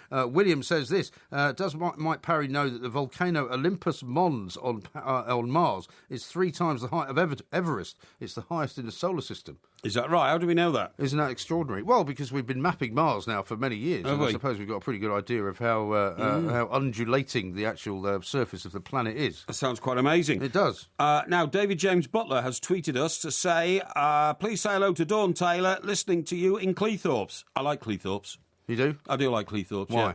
Well, it's one of those great traditional British, seaside towns or coastal towns, for want of a better word, and I never feel happier than when I'm at the seaside or on the coastline of Great Britain. Oh, really? Yeah, I mean, some of the coastlines I've been to are just utterly spectacular, down in Cornwall and Devon and up in the northeast, Northumberland, North Wales, South Wales, the coast of Fylde up in Lancashire, Suffolk, around all those great towns in Suffolk, just outside Ipswich, just wonderful, wonderful. I've never been down to Kent much. Haven't you? Not really. You should do the Kent coast. I don't regard the Kent coast as coastline. It's like ports, because it was all involved in the sand ports and all that kind of stuff. Course, yeah. Yeah. Another one here. What's this? Oh, yes, here we go. From Mark Did you not Adkins. go to my sister's wedding down in Sandwich? You did, didn't you? No, I didn't, no. Did you not? No, I didn't, no. I thought you were there. No, I definitely wasn't there, mate. No. How extraordinary. Because that was all down around those places. We played golf at Prince's, which is just up the road from Royal St George's. Yeah. And then you go down to St Paul's, then you go down to Rye. And Rye's a lovely part of the world. Yeah, it is. I did an open with Alan Brazil down at Royal St George. Yeah, that's right, yeah. And we stayed there for a week in Rye or somewhere like that. Right, got one here from Mark. He says, only you, Mr. Parry, could talk to a whiskey expert about gin. Why didn't you talk to him about whiskey? Well, I left that to Very old good MG. question.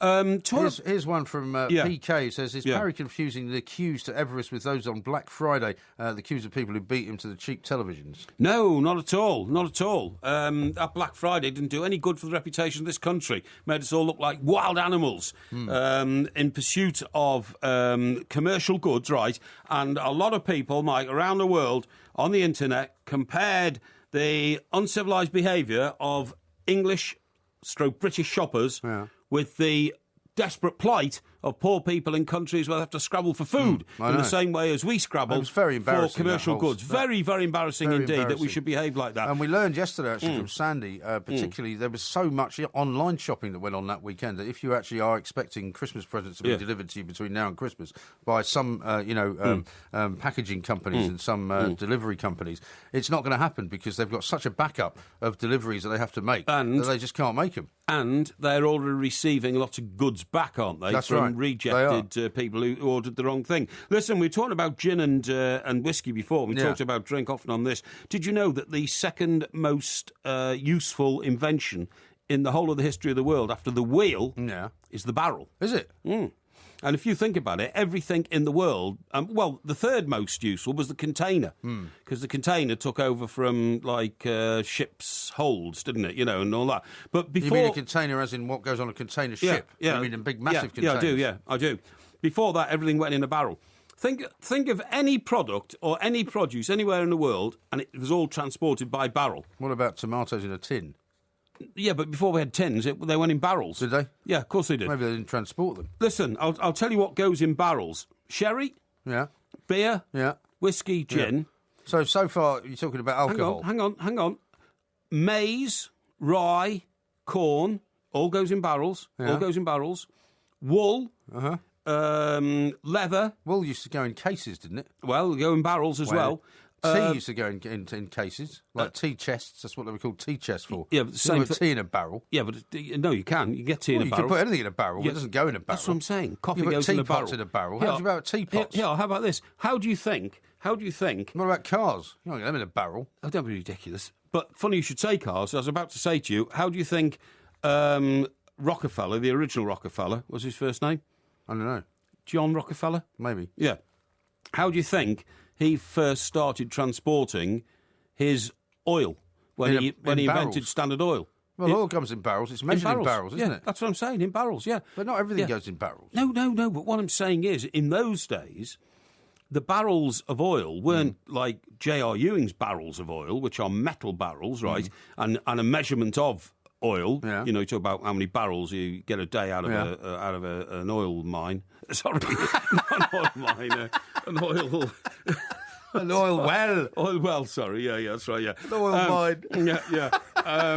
And what I'm saying is, before the metal barrels came along, the wooden barrels. Yeah. And you couldn't put oil in a wooden barrel, though, could you? Yes, it you could. Seep through it, wouldn't it? Well, only in the same way that sherry and beer would seep through it. So they're made waterproof, aren't they, barrels? That's the whole idea of the brilliance and the genius of a design of a barrel. Is it? It is watertight because the reason it's curved is so that all the planks of wood push in against each other and make them airtight. And airtight because you used to put salted beef in it for the Royal Navy. Yeah. And watertight because, of course, you used to carry water in barrels. You put fish in a barrel and shoot them, couldn't you? Of course you could. But no, it's absolutely true. Without the barrel, without the invention of the barrel, you would never, ever, ever have been able to move goods around the country, the countryside, Europe or the world. You just couldn't have done it. Don't you think after the wheel, though, that electricity perhaps was a better invention than the barrel? Well, maybe, but electricity didn't come along until 2,000 years or 3,000 years or maybe 5,000 or 6,000 years after the invention of the wheel. Really? The barrel came along shortly after the wheel. Did it? Yes. How much shortly after? Well, maybe a few hundred years. Really? And there were very crude forms of the original barrel. For instance, what... So they have barrels on wheels, then? No. Don't have barrels on wheels. What I'm saying is, early early Neolithical man, would chop down a tree that had a... what are you laughing at? What's the problem? I'm still thinking about... He was staggering about trying to discover an oil mine. Yeah, all right. Trying to make his fortune. But Neolithical man would go Neolithic man? Yeah, would go and find a tree that was about sort of 8 feet wide, chop it down, right, and then chop a section 4 feet from the trunk, and then just scour out the middle. And those were the first barrels. Right. Was he busy making a wheel out of it, though? No. It wasn't making a wheel out. It made wheel out of stone. What the... Made wheel out of stone? Yeah. You're talking about Fred Flintstone now? No. Surely they made wheels out of wood first. Well, they had wooden spokes. Wooden spokes, but they didn't have metal. They didn't have metal. What's the problem? They had wooden spokes in a stone wheel, did they? I don't know. You're talking about? I don't know. I don't know if it was actually... I don't think they did that at all. No, I don't think it was actually stone, if you see what I mean. But What was it then? Well, it was it was hard substance, because if he didn't, they got worn away. Yeah. But I mean, they didn't have metal wheels, did they? They had wooden wheels. Wooden wheels. Wooden wheels. That's Yeah, what I'm wooden saying. wheels. That's right. Wooden wheels. Make wheels out of stone. They put no, Mike, you don't understand. What they used to do was, right, they would have a wooden wheel, but they'd get pebbles, like flinted pebbles, almost like arrowheads, and knock them into the edge of the wheel. Did they? So the wheel didn't get worn away quickly, because wood got worn away very, very quickly. Yeah. So that's all I'm saying about stone. Oh, okay. They put a stone rim around the wheel, okay? Yeah. So it's not that ridiculous, is it? It is still quite ridiculous, I have to say. Dave, the Vale fan, says, Mike, you forgot about biscuits that go in a barrel. Yeah, biscuits go in a barrel. The ship's biscuits, I mean, the Royal Navy couldn't have existed without barrels, could it? Everything was carried in barrels. And Graham, who's at the Glen Turner, beef, we've got another missive here from Graham at Glen Turner Distillery in Bathgate. Tell that heathen porky whiskey goes in a cask, not a barrel. But same thing. Is it? It's actually the same thing. I don't think it Haven't you seen the current advert on television for... Which American whiskey is it, where they build a tree every year? Jack Daniels, is it? It's Jack Daniels. Yeah, I think it's Jack Daniels. Yeah, Jim Beam? Jim Beam or something like that, yeah. But anyway, that all comes out in barrels, believe me.